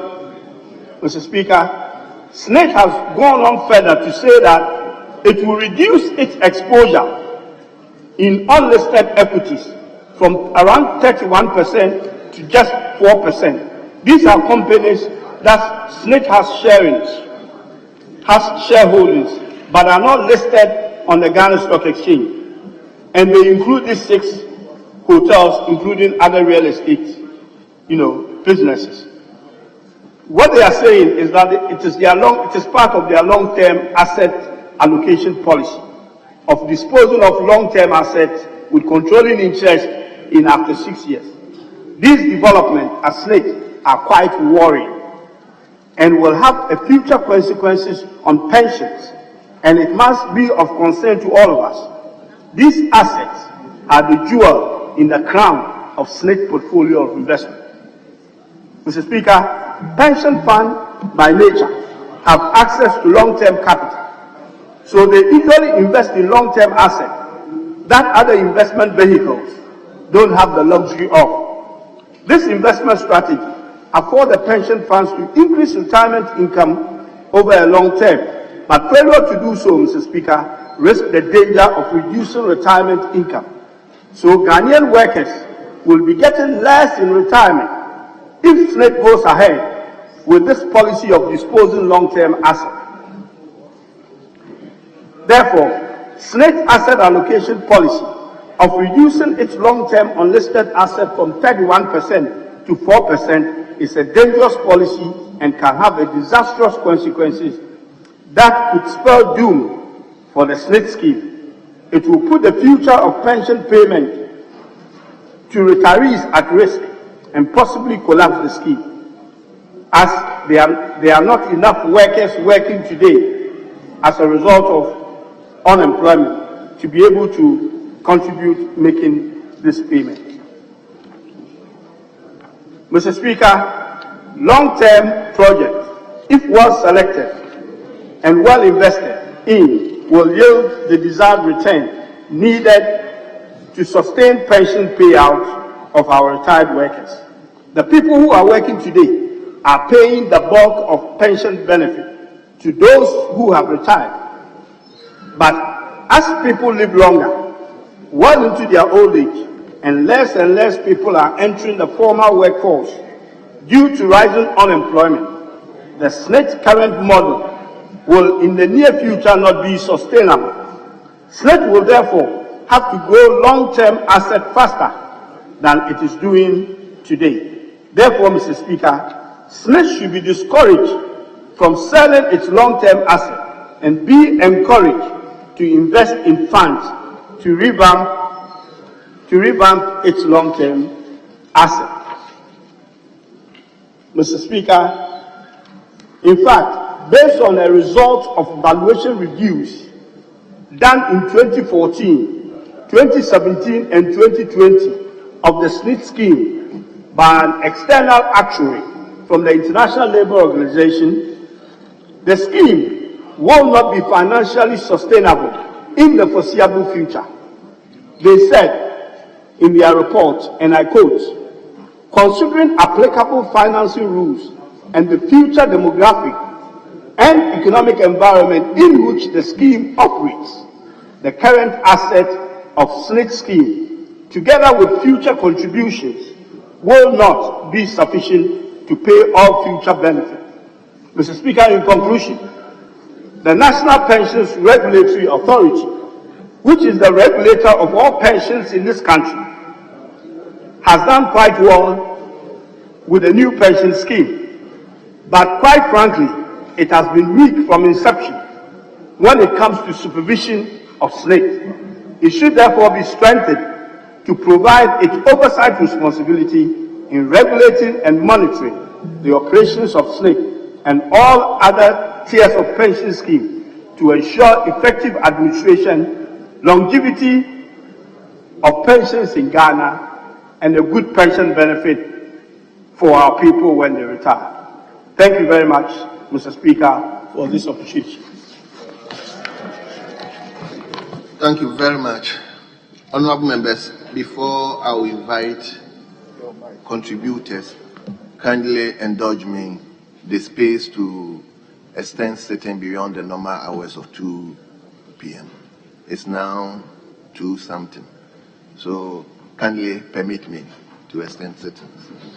Yes, let me invite a member for Abuaka South.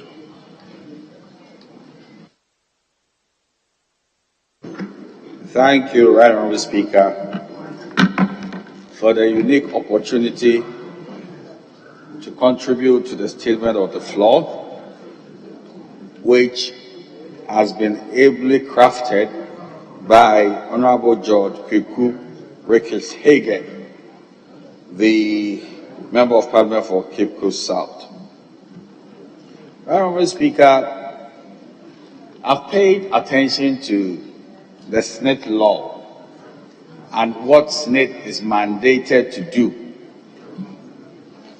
And what is missing in terms of social security is housing for the people of this country. I do not see anything which is consistent with social security more than a man who's worked for the system, having made long-term contributions, and he's been weaned off salary and is retiring, but will go back to become a tenant. I do not see any arrangement and the poverty thereof, which impoverishes the contributor more than a situation in which they don't have a place to lay their heads.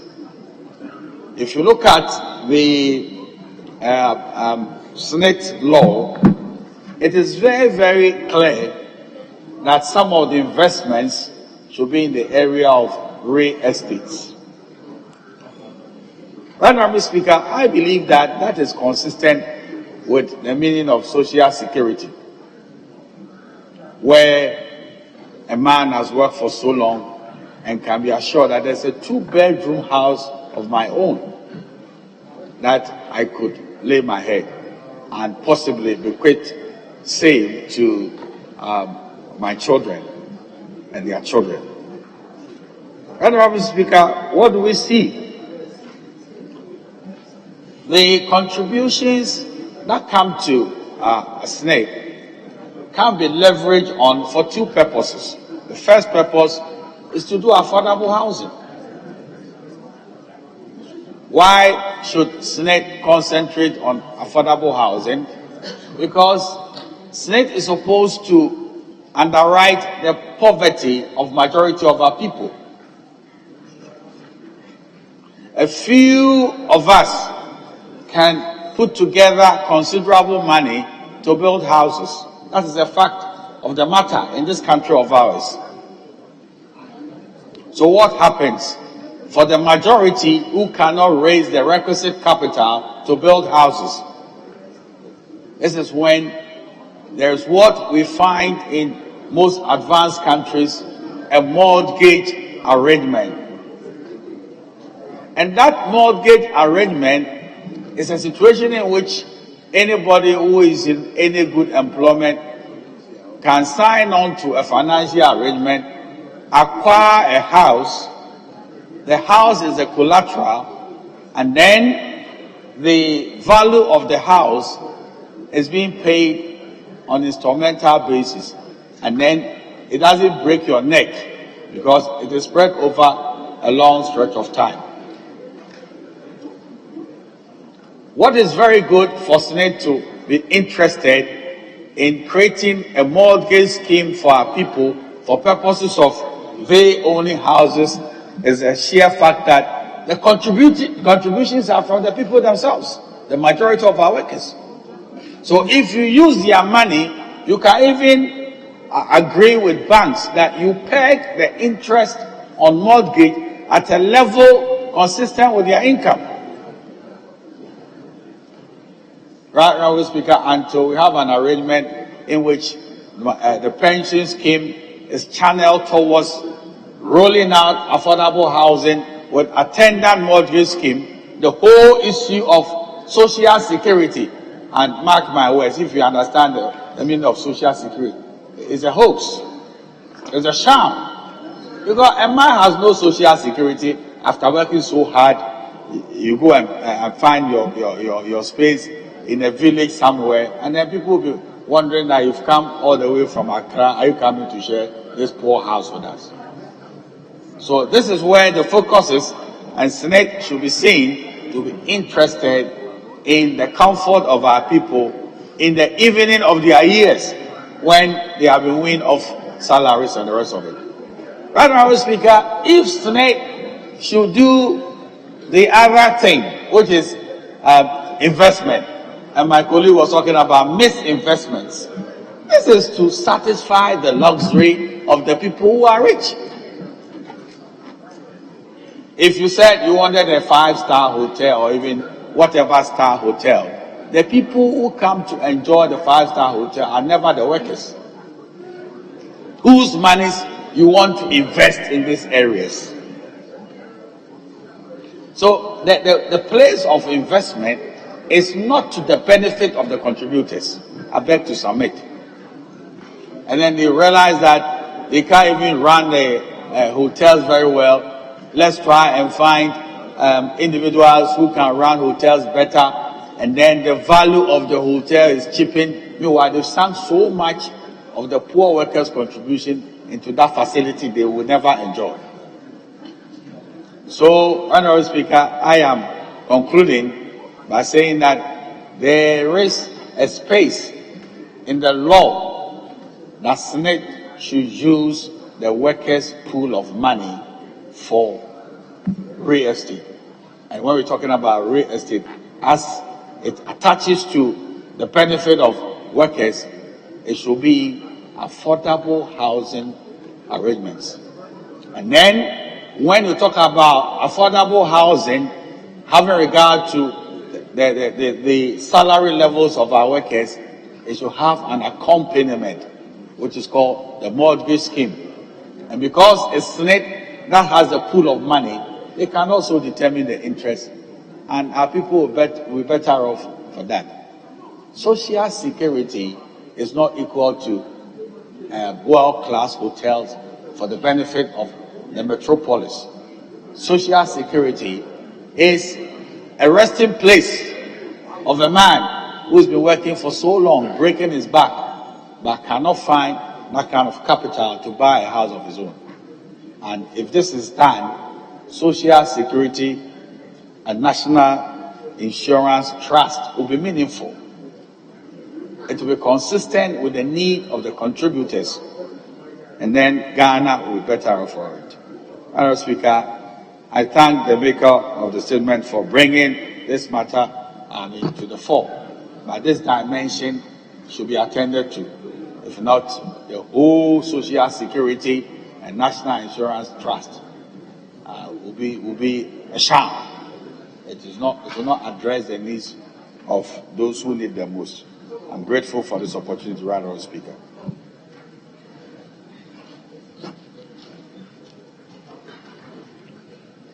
So, leader, I'll come to leadership. Yes, honorable member for Northton. Thank you very much, Mr. Speaker, for the opportunity to contribute to the statement. Very well researched statement, very timely, and a statement that, Mr. Speaker, must be of concern to all of us. So I congratulate our respected colleague, the Honorable Kweku Ricketts-Hagan, for making this statement. I've heard my colleague, Honorable Kodo, calling it a presidential statement, but I don't know if Honorable Ricketts will agree will agree to that. But, Mr. Speaker, on a more serious note, all of us are aging, we all will retire, and we all will want a better retirement. A retirement that we will believe and feel that our country has recognized the labor of love that we have toiled to deliver all over the years. So regardless of our professions, regardless of our careers, we are all hoping that when we retire, our country will recognize the contributions that we have made in building this nation. Mr. Speaker, as the maker of the statement has duly acknowledged, there is a real challenge in our country as to how we take care of our pensioners. Many people retire in this country, sometimes having served for 30 years, for 40 years. And when you look at their pensions, Mr. Speaker, it is as though we do not cherish and appreciate the sacrifices. There is also, Mr. Speaker, the challenge with disparities. And often we, as politicians, the political class, have been singled out for all kinds of criticism that we do receive pensions or benefits that does not cut across. I believe that it is a concern that, Mr. Speaker, we need to look into dispassionately. We shouldn't be too sensitive about it. What this country needs is to have an aligned system, an equitable system that everybody will appreciate and will recognize. And even this criticism against politicians, they will refer to Article 71 of the Constitution. And Mr. Speaker, many people in this country forget that Article 71 has so many people in that category who are not politicians. You have the judiciary, you have the Controller Accountant General's Department, you have the Audit Service, you have so many other public officers. But often when you hear of Article 71, the notion is that it is the political class, it's ministers and MPs who have virtually arrogated all the pensions to themselves. Even this notion of ex gratia, Mr. Speaker, many people do not know that there are so many other public servants, including lecturers in our public universities, who are beneficiaries, you know, members of the bench, the judiciary. But the focus is always on politicians. So it's a very healthy discussion we need to have as to how we can open up on pensions and have a system that is across the board, that is equitable, that is fair, that every worker in Ghana will appreciate. But Mr. Speaker, the maker of the statement highlights a very important issue, which is what SNIT itself will have to do to ensure that the basket of investments that it has is expanded. Once SNIT is able to grow the cake, then pensions will improve. Mr. Speaker, that is a very, very significant statement. And he has recommended a number of areas that SNIT will have to invest and will have to make sure that they get good returns on their investment. I think the jury is still out there whether the management of SNIT has done a great job so far since it was established to really ensure that it makes the right investment, it gets good returns on its investment, and so is able to take better care of pensioners.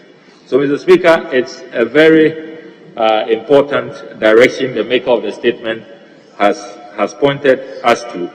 And I think that as a house, as an institution, I do not recall since I've been in this house in my third term when we had a serious session with the managers of SNIT, where we really carried out oversight and asked of them what they are doing with their investments. Mr. Speaker, there is an enormous potential of SNIT. If you see what other countries have done with social security, I mean, the Norwegians, for example, where they are able to have trillions of dollars of investments. And, Mr. Speaker, you see that there are investments that are in the right direction. There are investments that are well protected. There are investments that have very, very good returns. Here we know of some kinds of investments that have gone bad, just too many of them. And the maker of the statement has drawn our attention to that. And no longer you see that SNIT will have invested in some assets and then they are selling them off. They've become bad investments. So you wonder what kind of feasibility, what kind of due diligence was done, who were those who advised SNIT to go into those kinds of investments. So, Mr. Speaker, I believe that as a house, we need to really look into this matter of SNIT, its sustainability, its viability, and the potential that it has.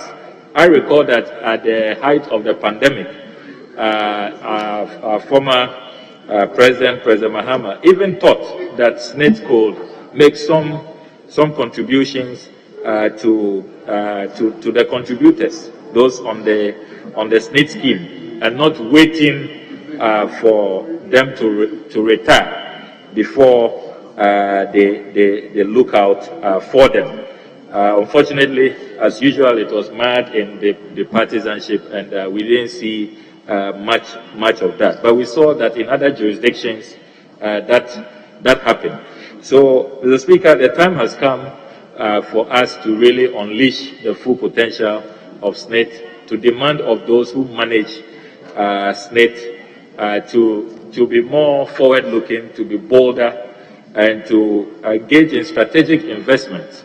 The maker of the statement is an investment banker himself, very well regarded internationally, and so he is pointing us to areas that SNIT can invest in, and I hope that this statement will will reach the corridors of SNIT, and particularly the ministry responsible, the Ministry for Employment and Labor Relations, will receive a copy and will seek to implement some of the very, very insightful and profound recommendations that the maker of the statement has made.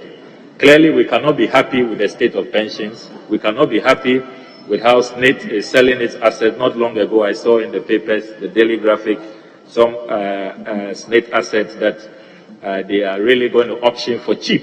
And that is workers' money, hard-earned workers' money from toil, sacrifice, and yet, investments that have gone bad. So I really commend the maker of the statement.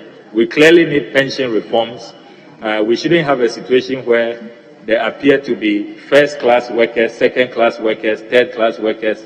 Some workers feel that they really retire with nothing and nobody cares. And then there's a lot of envy towards a particular class. We cannot build a cohesive society that way. We all belong to the working class, and we must be well rewarded. Of course, there will definitely be slight variations in every society when you come to study their pension scheme. But it should not be such wide disparity that some virtually get nothing after having served this country 30 years, 40 years, whether as teachers, as nurses, as doctors, as planners, local government officials. The Speaker, we really must take a second and critical look at our pension system, and the need for reforms is really long overdue. And I commend the maker of the statement for bringing this to our attention. I end with what Mahatma Gandhi said, that the measure of any society is how you treat the vulnerable. And the vulnerable includes the aged, those who are retired. How do we reward them, and how do we ensure that in their old age they do not regret that they served our country, and that they compare quite favorably to their colleagues who served in other jurisdictions. I commend the maker of the statement, and I thank you very much, Mr. Speaker. Yes, let him come to leadership. Yeah, thank you very much, Mr. Speaker. Mr. Speaker, just to say that this statement is very, very important, and we just don't need to leave it as a statement. Mr. Speaker, I just want to say that whereas I agree to a number of things that my colleague, Honorable Atachi, has said with regards to the Senate trying to leverage the advantage it has in terms of resources to support poor housing facility for the working class. We need to also be mindful and ask ourselves how Senate facilities have been managed in the past. I mean, you go to Adenta and Esuyobwa and many other places. People are living in those Senate flats. And Honorable Atachi, they want to pay peanuts. Peanut that cannot even maintain it. Yet, when it is given out to private developers, the same people are willing to pay economic price to live in them. That's the hypocrisy. And that's the challenges that we are having. And you won't take my contribution and yours and others together with the working other at the lower level, put an investment that cannot recoup even the investment that has been done. That is not done anyway. The reality is that, yes, I agree with you. We need to structure it in a way that is not managed by SNIT itself. They put up the structure and give it to private developer Ghanaians to manage it in a commercial sense, where it is profitable and beneficial to both the users and those who have contributed their money. Mr. Speaker, one of the major challenges Senate is having with regards to even these hotels is that they want to manage it themselves. And Mr. Speaker, as people say in some parlance, the government property is not your father's property. No, forgetting that those properties are all of us property. The people will run them down, not run them properly. And then you see that they are incurring losses and constantly calling on SNIT to come and reinvest to bring them up. I simply ask, if private persons are able to run Holiday Inn run Moving Pick, run Accra Hotel, and make profit. Why can't Labadi, La Palm, and all the others also run profitably? They can equally do that. If we look at them and run them efficiently, they will be able to do exactly so. Mr. Speaker, I disagree with attempt to sell this property. And Mr. Speaker, it is important that our Committee on Employment and state-owned enterprises really look at this by inviting Senate to find out the details of why they want to do what they want to do. Because, Mr. Speaker, one of the things that you know that unfortunately most of our state-owned enterprises, sometimes people who are given the mandate to run them today find another way of selling portions of them to themselves before they leave the scene, at the detriment of all of us, of the state. And unfortunately, Parliament is not taking full advantage of Article 103 in providing its oversight on these agencies. And I want to see the Committee on Finance, the Committee on Employment and State Enterprises paying keen attention, inviting Senate to go into what they are doing. Just like my colleague Honorable Ablaka said, this is one state-owned enterprise that this House has not paid attention to at all. Meanwhile, it provides enormous challenge if it's not managed well. Can create a big challenge for all of us in the near future. You've seen countries run to Parliament to change retiring age, sometimes simply because of the pension scheme. Today, I want to believe that if you call Senate, one of the things they will start advocating for is that can you change the retiring age to probably 65? They are looking at payment that they have to make. They are not because they want people to work. They want people to continue to stay longer, contribute, so that they will have to pay fewer people. Mr. Speaker, I think this is very, very important. Parliament itself, Mr. Speaker, we need to take advantage of the Senate scheme. So that if you look at most of our colleagues who live here, and sometimes how wretched they grow, those who cross the age of retiring, unfortunately, because Parliament consistently uses the basic as a means to calculate our contribution to Senate, it is so small. And Mr. Speaker, some few years back, MMDCs came together, and with the help of the presidency, came together to use their consolidated salary as the basis for Senate deductions. And today, many of the former MMDCs are living better lives than former MPs. Mr. Speaker, the time to get Parliamentary Service Board to change this is now. Let's use the consolidated salary instead of using the basic. Yes, our deductions may go up, but it is better than the current arrangement that we are having. Because you guess, who are you deceiving? Using the basic, that is small, when after that's not what you earn.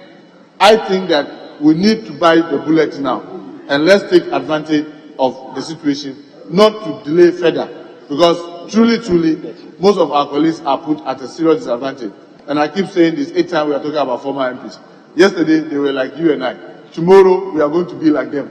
Let's not wait to fall into their predicament. Mr. Speaker, with this, I want to urge you, Mr. Speaker, to tax our Committee on Employment and State Enterprises to get Senate invited, get to understand and appreciate what Senate is doing, and how this House can input our contribution into how they run the scheme, so that it can serve our people better, not to wait 5 years from now, 10 years from now, maybe you and I may not be in this chamber, then they will run to this chamber that we should change the retiring age, simply because they cannot cope with payment to pensioners.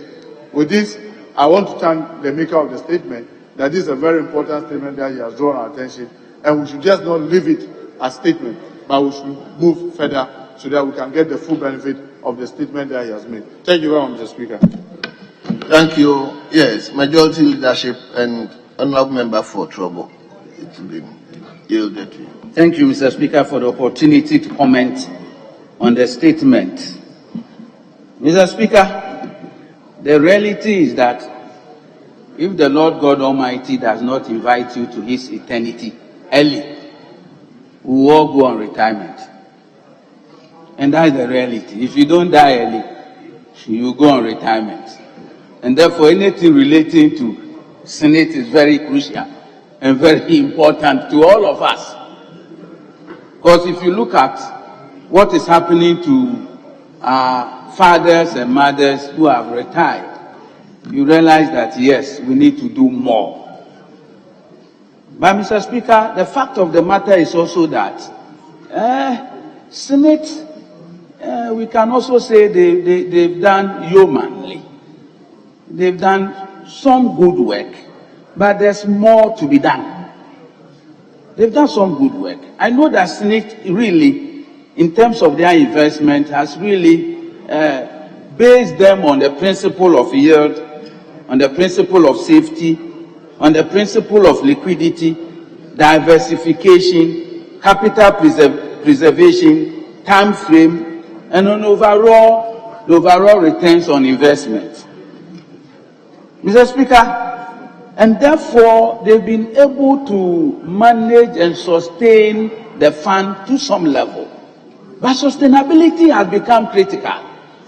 And that is where I agree with the minority chief whip. But I just want to add that until maybe we say no to it, let's listen to them and find out their cogent reason of selling those properties. Because I've narrated to you the principle by which they rely on. Liquidity is one. Diversification is another. Yield, return on investment is another. So why don't we have the oversight responsibility that Parliament play?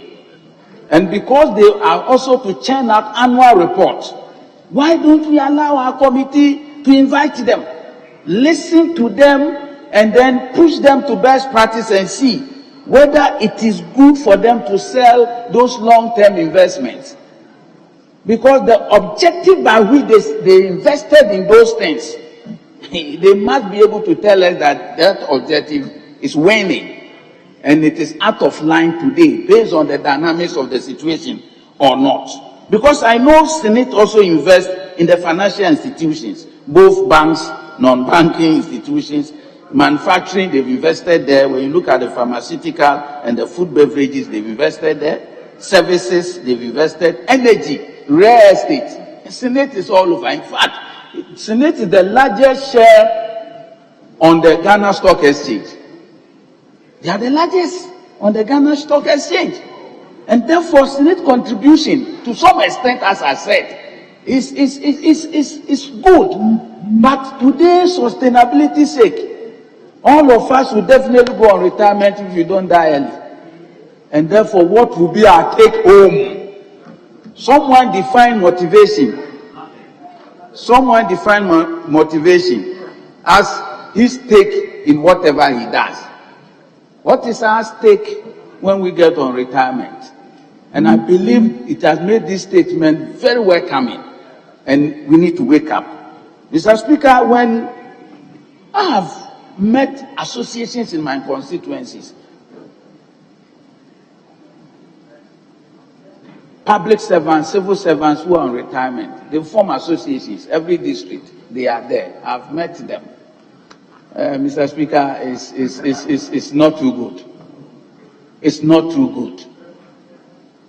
The contribution that they made and what comes out of it, though we may not be able to blame Senate that much, because the contribution itself, the input is too low, and therefore the output will also be low. But should Senate also invest profitably, then we look at the numbers, and then we can do some adjustment, because I know every year there's supposed to be some increment for them. As to what extent that increment goes, I think that the annual report must show. So it's welcoming. Let's get the committee to sit up. Let the committee even come out with a report. Because out of every meeting, committees are supposed to present a report to the plenary for discussion, so that we can guide Senate, if possible, and for all of us, our future sake. And I agree with the minority chief whip that minority chief whip, don't allow Okujeto to draw your attention. I want you to look at my face. I'm agreeing with you, Tutujegu. I'm agreeing with you. So look at my face. Don't allow Okujeto to draw your attention. And the man just came from Ukraine. I don't know how he went to Ukraine, whether he flied or he went through the sea, went to Ukraine and it was all over. And he's taking your attention. He's taking your attention. Listen to me. Listen to me. It's good that the advice you gave for Parliament, so that the gross and not the basic. Is it the gross you mentioned? The consolidated, yes, that's the right word. Not the basic. At least it will really help us. Is it still standing? You should sit. But okay, you should know I'm your senior in Parliament. You should know. I'm your senior in Parliament. So if you do out of order against me, So, Mr. Speaker, he knows, so he sat down already, so don't invite him. Mr. Speaker, so we are grateful for this statement, and I think that there should be a report from the committee after inviting them, so we can all look at it and put our heads together, improve on the Senate facility for today and for the future's sake. And the chairman is happy. He's former chairman. Okay, he's happy, so it will work well for us. I thank you, bro. You did well. That's a good one there. Thank you. And be churning out some of these statements. Okay, they are good because wherever we need to regulate human activity is very important. It is our own activity that has brought non-sustainable systems, and we need to regulate our activities. I'm grateful to you, Mr. Speaker, for the opportunity. Thank you. Yes, honorable member for Tong, not Tong. I mean, you came together. He's not your senior. Just for the record, two issues for the record. I just returned from Romania, not Ukraine, the southern border of Ukraine, but I was in Romania. So Romania, for the record. Yes, Bucharest, Romania, not Ukraine. So just for the record. And then we came to Parliament together. You are not my senior in the House. So that's also important for the record. You know, your badness might be more profound, but but we came together. Yes, honorable members. You see, the ladies, in spite of, they've deserted us. Yes, they've all left. There's not a single lady in the chamber now.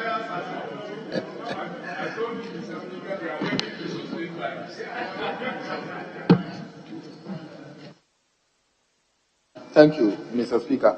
Mr. Speaker, just to weigh into Honorable Akujato's debate with Honorable Moses, that Honorable Moses is a former leader of the House. Even though you came together, he's a former leader of the House. Mr. Speaker, if we can now, item 7, at the commencement of public business, page 28, item 49. Mr. Speaker, with your leave, if the Deputy Minister for Education page 28, item 49. Very well. Honorable members, at the commencement of public business, let's turn to page number 28, item number 49, to continue the consideration of the Students' Loan Trust Fund Amendment Bill 2021. So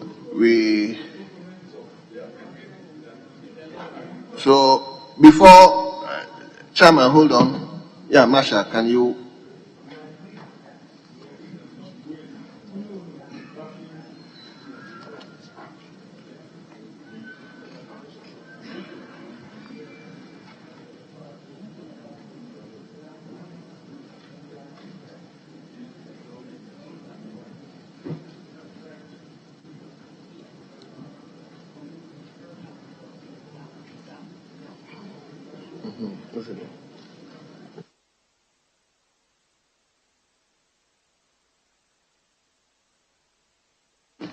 Yes, Chairman.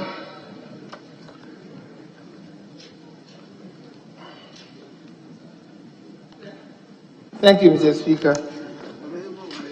Mr. Speaker, before I proceed on the clause to clause, I would like to seek your leave to amend the 4A,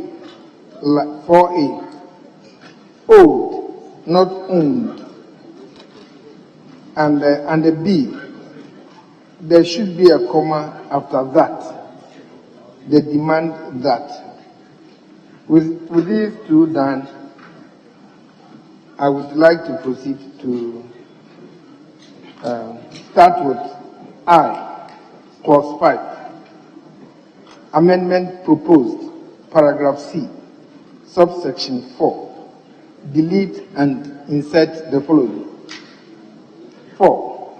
The publication under subsection 3 shall indicate A, the amount owed, B, the demand that the amount owed should be paid within 1 month after the publication, and C, the failure to pay the amount is an admission of the debt. I so submit, Mr. Speaker.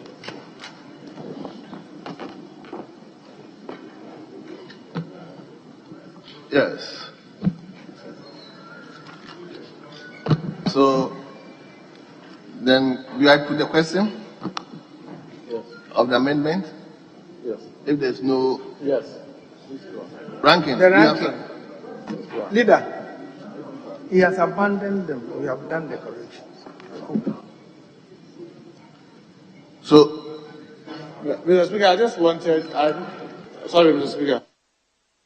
Mr. Speaker, last week, we had Roxanne the Fiamako with them having a lot of banter on this. I'm just asked that I should be called to come into the chamber. But I know that we have other amendments. I just wanted to plead, Mr. Speaker, if they will indulge me, we should just do control with the others and allow this so that I'll be sure that they have built consensus around it. So that we don't waste time on this. Thank you, Mr. Speaker. Yes, Chairman of Constitutional. Mr. Speaker, thank you. I just had a copy of the bill, but I'm not sure of what I'm hearing the chairman read. Clause 5, subsection 4C. That failure to pay the amount is an admission of the debt. Mr. Speaker, before the courts, there are various rules for claiming a debt. And to say that once somebody doesn't pay or respond is an admission of a debt, I'm not so sure. You would have to go through the processes, probably take judgment in default, and then you proceed with that. But to say that we are making a law which would actually circumvent the process of the court, I am not sure, and if the chairman could explain that to the House. Thank you. Thank you, Mr. Speaker. Chairman, if you go to, Mr. Speaker, if he goes to the 4, it is stated that several warnings must go before this final admission of the debt so that they can go to court to redeem the amount owed. So it is not just that. Go to the 4. If you don't read from the 4 before you come to the 5, you will not get it, Chairman. Yes. Honourable Member for Asante Central. Mr. Speaker, I am not convinced by the explanation because the procedure is that if the person doesn't respond, you have to go to the court and take judgment in default of defense or probably appearance. But a clause that if the person fails to respond is an admission of the debt, are we then saying that we are circumventing the court's processes? I am not very comfortable with that clause, and I will propose that we delete that particular clause, the C, that failure to pay the amount is an admission of the debt. I am not very comfortable. Mr. Speaker, I'll tease my senior colleague to actually. Honorable senior member, honorable member for Asante Action Central, will you then propose something? Mr. Speaker, I would have thought that the clause is not necessary, we should delete it. That is the C. The 4C. I do not see its relevance because we cannot just make a law and say that we are circumventing the course, the processes that we have to use in court. Yes, the person would not respond, and you can go to court and say that I did A, B, C, and therefore I think that the court must give me the ruling. Before we are aware, people will be going into execution without going to court by this clause. So I propose that we delete the subclause 4C. Thank you, Mr. Speaker. Yes, honorable member for Buakwa South. Thank you, Honorable Speaker. I tend to agree with my colleague that if you pay regard to clause 4, it's telling you about the processes that can come against somebody. Publication under subsection shall indicate you owe this amount. The demand that the amount owed to be paid within 1 month after the publication. So if the C should be looked at again, then failure to pay the amount should occasion recovery. I think, if we can look at it from that perspective, that if you know the amount the publication has been done, they've given you the time frame within which to pay the amount. If you are unable to, do so, then it should occasion a recovery of the amount. And when we talk about recovery of the amount, that means a court action should be initiated. Sorry? Yes. So if you want to go by what you stated, then C should probably read that failure to pay the amount will occasion recovery of say. Which, when you talk about recovery, the implication is that you go to court and say that this amount due has not been paid. We publish the name of the person, and therefore we want the court to give us judgment. That will be a necessary consequence. Yes, Minister, I'll come to you. Let me come to the ranking. It appears last week we had a lot of banter with respect to the amendment session of Honorable Dafiamapo. I think we are coming to the same point again. Yes, Mr. Speaker, exactly so. I think it was after that we met, and we agreed that C, that failure to pay the amount is an admission of the debt should be there. Then when you go to the which you are yet to take, the amendment you are yet to take, you realize that the institution of a legal, so something must be there to show that yes, the person has been informed, but failed to amend. Then based on that, we can take a legal action to said amount. So we agree that it should be there, but it is still open to the House. Thank you, Mr.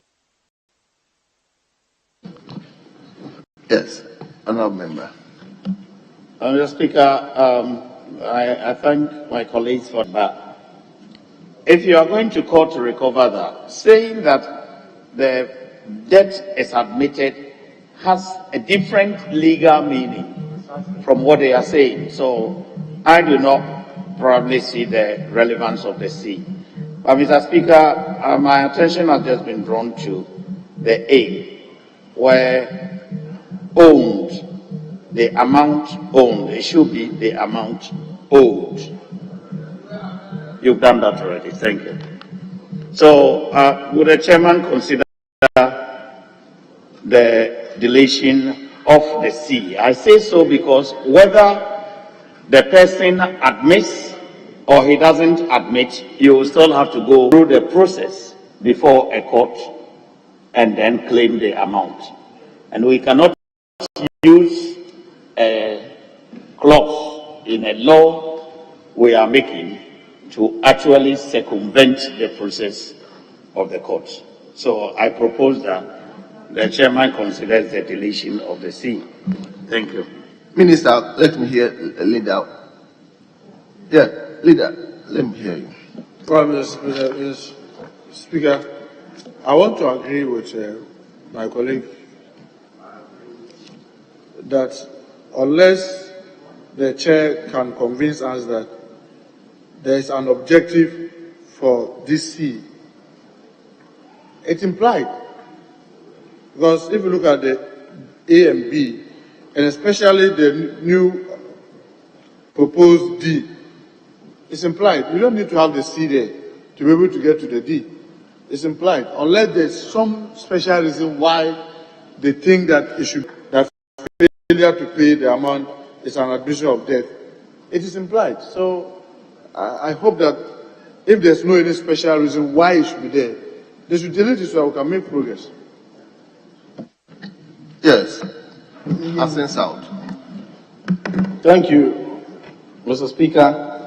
Just as Mr. Speaker and the House may recall, this particular clause and amendment was thoroughly debated, which even occasioned that we suspended, and after sitting, we went into consultations, and consensus was reached.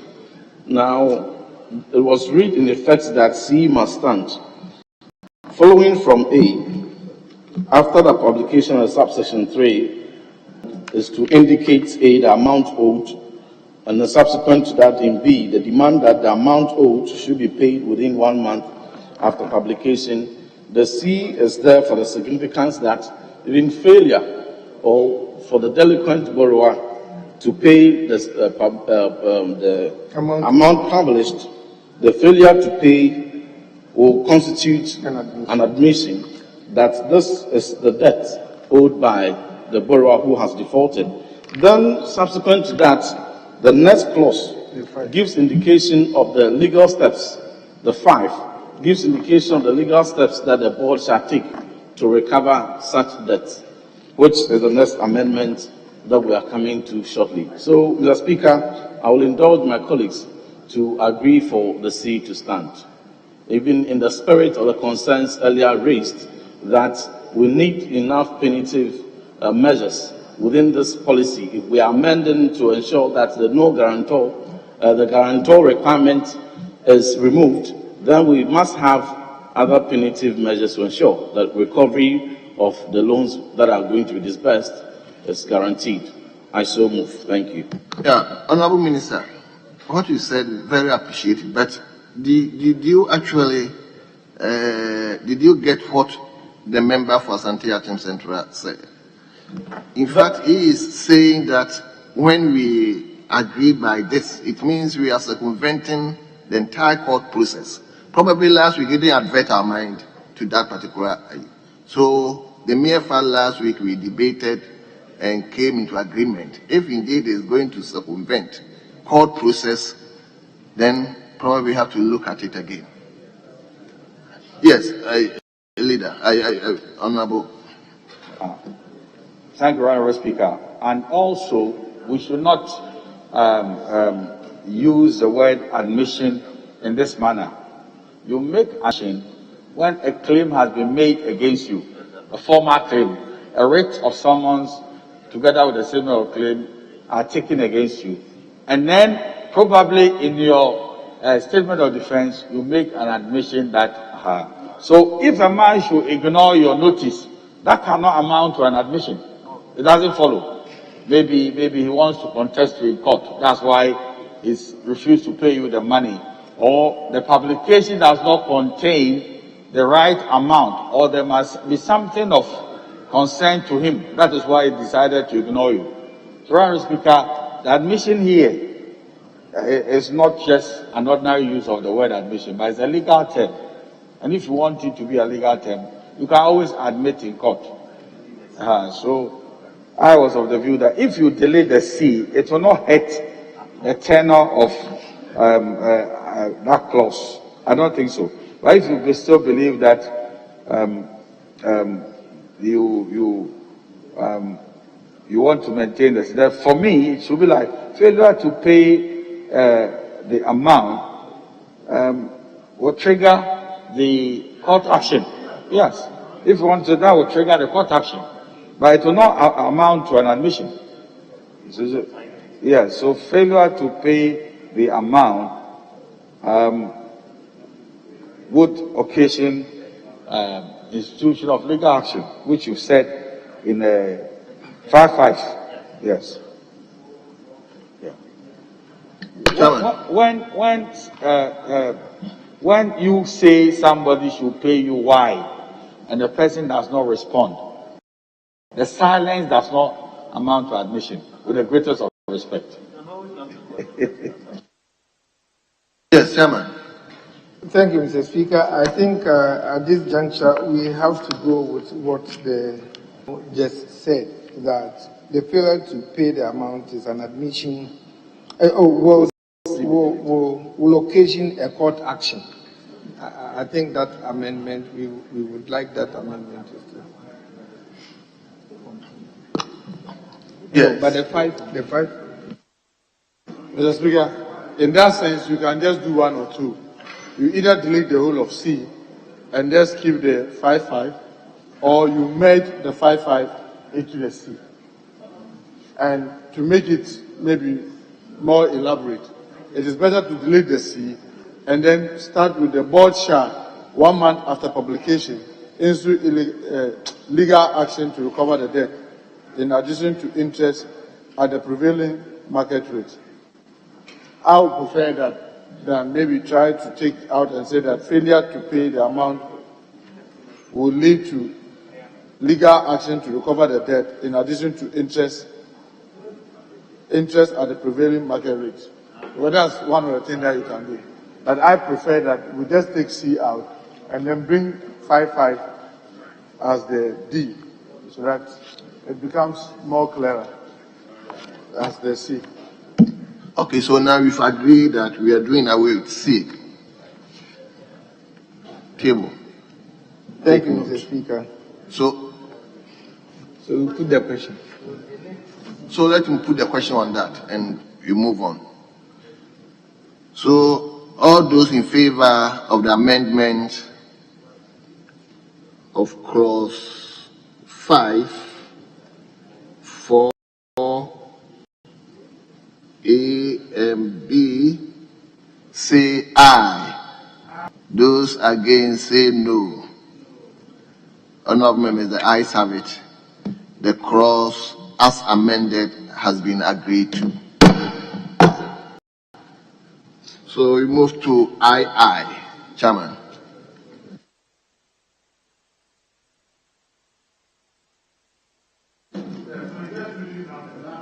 Mr. Speaker, even though what had happened captures what we have discussed, I was thinking that the question would be put on the deletion of C. And then when we put that, then the rest you can then put on the question. So I pray you for the deletion of the C. Okay. Very well.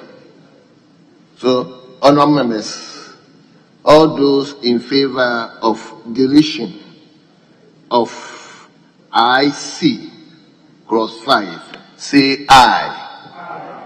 All those against, say no. Honorable members, the deletion of cross C of cross 5 subsection C is hereby deleted. Now the question is, all those in favor of the amendment say aye. All those against the amendment say no. Honorable members, clause 5 as amended is agreed upon. Now we move to II. Chairman. Clause 5. Amendment proposed. Paragraph D. 5. delete and insert the following. The board shall, 5, the board shall, 1 month after the publication, institute legal action to recover the debt, in addition to interest at the prevailing market rate. I so submit, Mr. Speaker.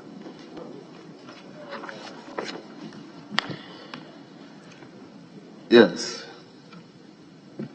There's no contention. Should I put the question? Yes. So all those in favor of the amendment say aye. All those against say no. Honourable members, clause 5, aye, as amended, has been agreed upon.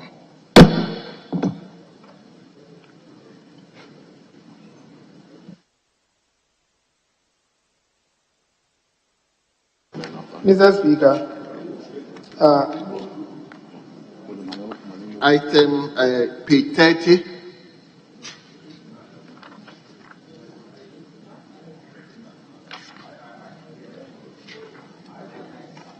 Yes.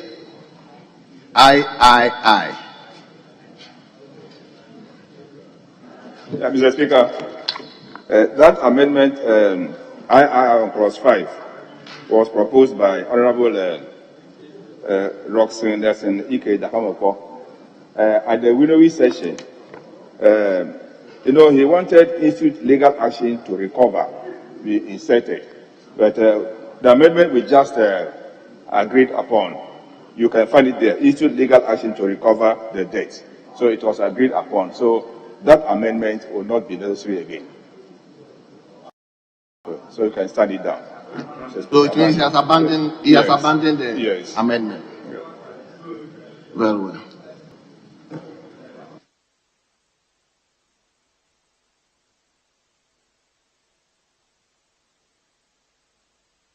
Yes, Ranking, what about the IV? Yeah, Mr. Speaker, IV, what happened was the original amendment started with despite, and he wanted that despite to be deleted, and then we have subject to. But the legal team explained to us that subject to will not be ideal in that situation, so we should maintain despite. So it's that the clause begins with despite, and so. Yeah, so we encourage him to abandon this also. So that one too is abandoned. What about the V? For V, he still maintains it, but the House should consider it if it is necessary, so that you can pass it. So, if I can move it on his behalf. Well. Yeah, Mr. Speaker, amendment proposed, clause 5, paragraph G, subsection 7, delete and insert the following. The board may, pursuant to a court order, request any scheme established under the National Pensions Act 2008, Act 776, or any pension scheme operated and managed by any institution in the country to provide information on any contribution made by a borrower to that scheme, and the contributions shall be attached for the repayment of a loan under this Act. I so moved on his behalf, Mr. Speaker. Thank you. Well. Yes, Honourable. Mr. Speaker, when you move an amendment, you provide justification. Why do you think that the original rendition should be out for this one? You need to provide some justification. Ranking, are you in position to provide those? Mr. Speaker, unfortunately, I am not. Thank you. So, Honourable, what do you do? Do you admit that he has also abandoned this particular? Mr. Speaker, my worry is that if you propose an amendment, it is to cure something. Now, when I read what he's trying to do and what is there, I'm finding it difficult to see what we are trying to cure. So I was hoping that my colleague, the ranking on the occasion, who was going to move the amendment, maybe probably might have discussed with him the reason for the amendment. If he's not here and he can also not provide any reason, then it will be difficult to take the amendment the way it is, because I don't see the difference between what is being proposed and what is in the original rendition. I don't see what it's trying to cure. Unless there's something to cure, you just don't propose amendment to change an original rendition. And unfortunately, I don't see anything that will be cured by taking the new amendment to replace the original rendition. Yes, Chairman of the Constitutional. Mr. Speaker, I'm on the same length of the Chief Whip, Minority Chief Whip. And I will entreat the colleague member that is representing my colleague, Dafiamepo, to actually withdraw the amendment or withdraw same. Because the wording, if you read the import of it, the substance, it doesn't change from what we have it doesn't change or add to the text that we have. So you may actually withdraw or abandon the amendment on his behalf. Thank you. Yes, Honorable Peter. Honorable Speaker, I think I feel about it. He asked me to move that motion. I've moved it. The House can vote on it to reject it. So I wish you take that decision, Mr. Speaker. Very well. So let's put the question. So the question on clause 5V. All those in favor. Mr. Speaker, I think you have to start from II because he abandoned them, so that we don't put question on that. Okay. So we are putting the question on clause 5, which is not abandoned.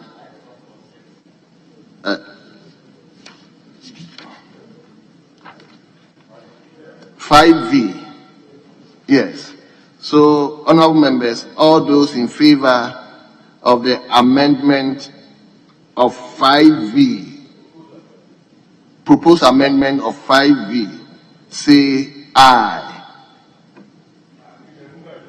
All those against the amendment, say no. Honorable members, the noes have it.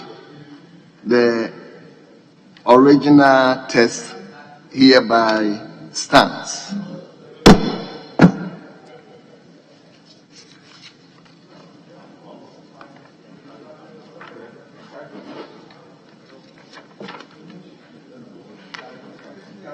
So now let's vote for the entire clause 5.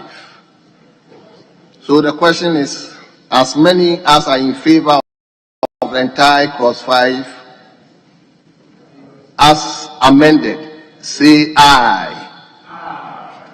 All those against, honorable members, the ayes have it. The entire clause 5 as amendment stand part of the bill. Now we move to page 30, item number 50.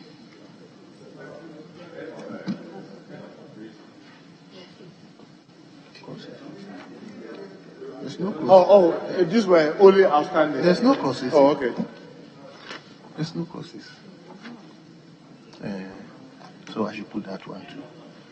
Very well.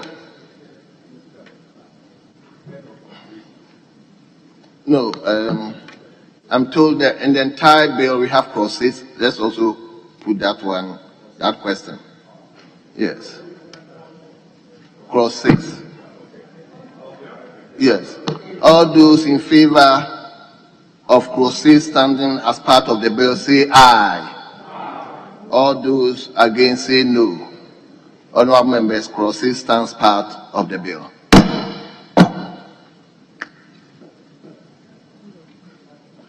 End of consideration stage.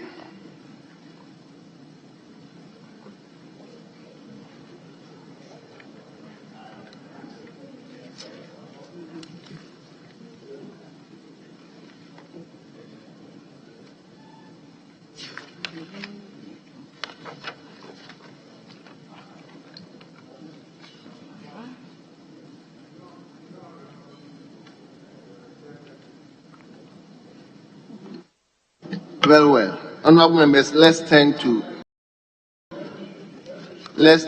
page number 30. Motion page 30, motion number 50. The Minister for Education. Thank you, Mr. Speaker.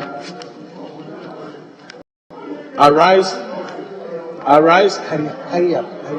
to move that the Student Loan Trust Fund Amendment Bill 2021 be now read the third time. I so move. Yes. Mr. Speaker, I second the motion. Honorable members. Mr. Speaker, they are not giving any indication. You are just running at the speed.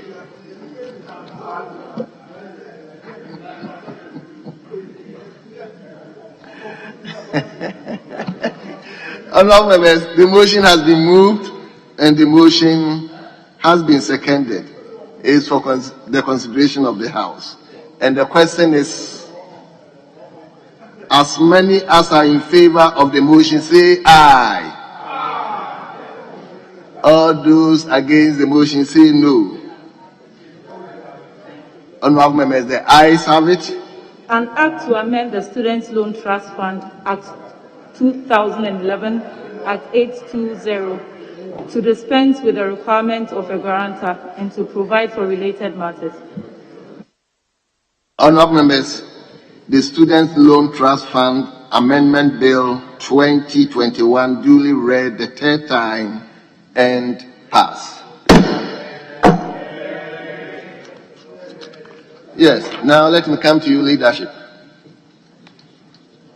Mr. Speaker, I think a lot has been done today. So we are in your hands for adjournment. Honorable Minority. There's a Mr. Speaker, you know we are under your care because it's past 2 o'clock, so. Well. Honorable members, the time is 3:10, and I will therefore go ahead to adjourn the House to tomorrow. But let me thank you for your cooperation. The House stands adjourned to tomorrow, 10 o'clock in the forenoon.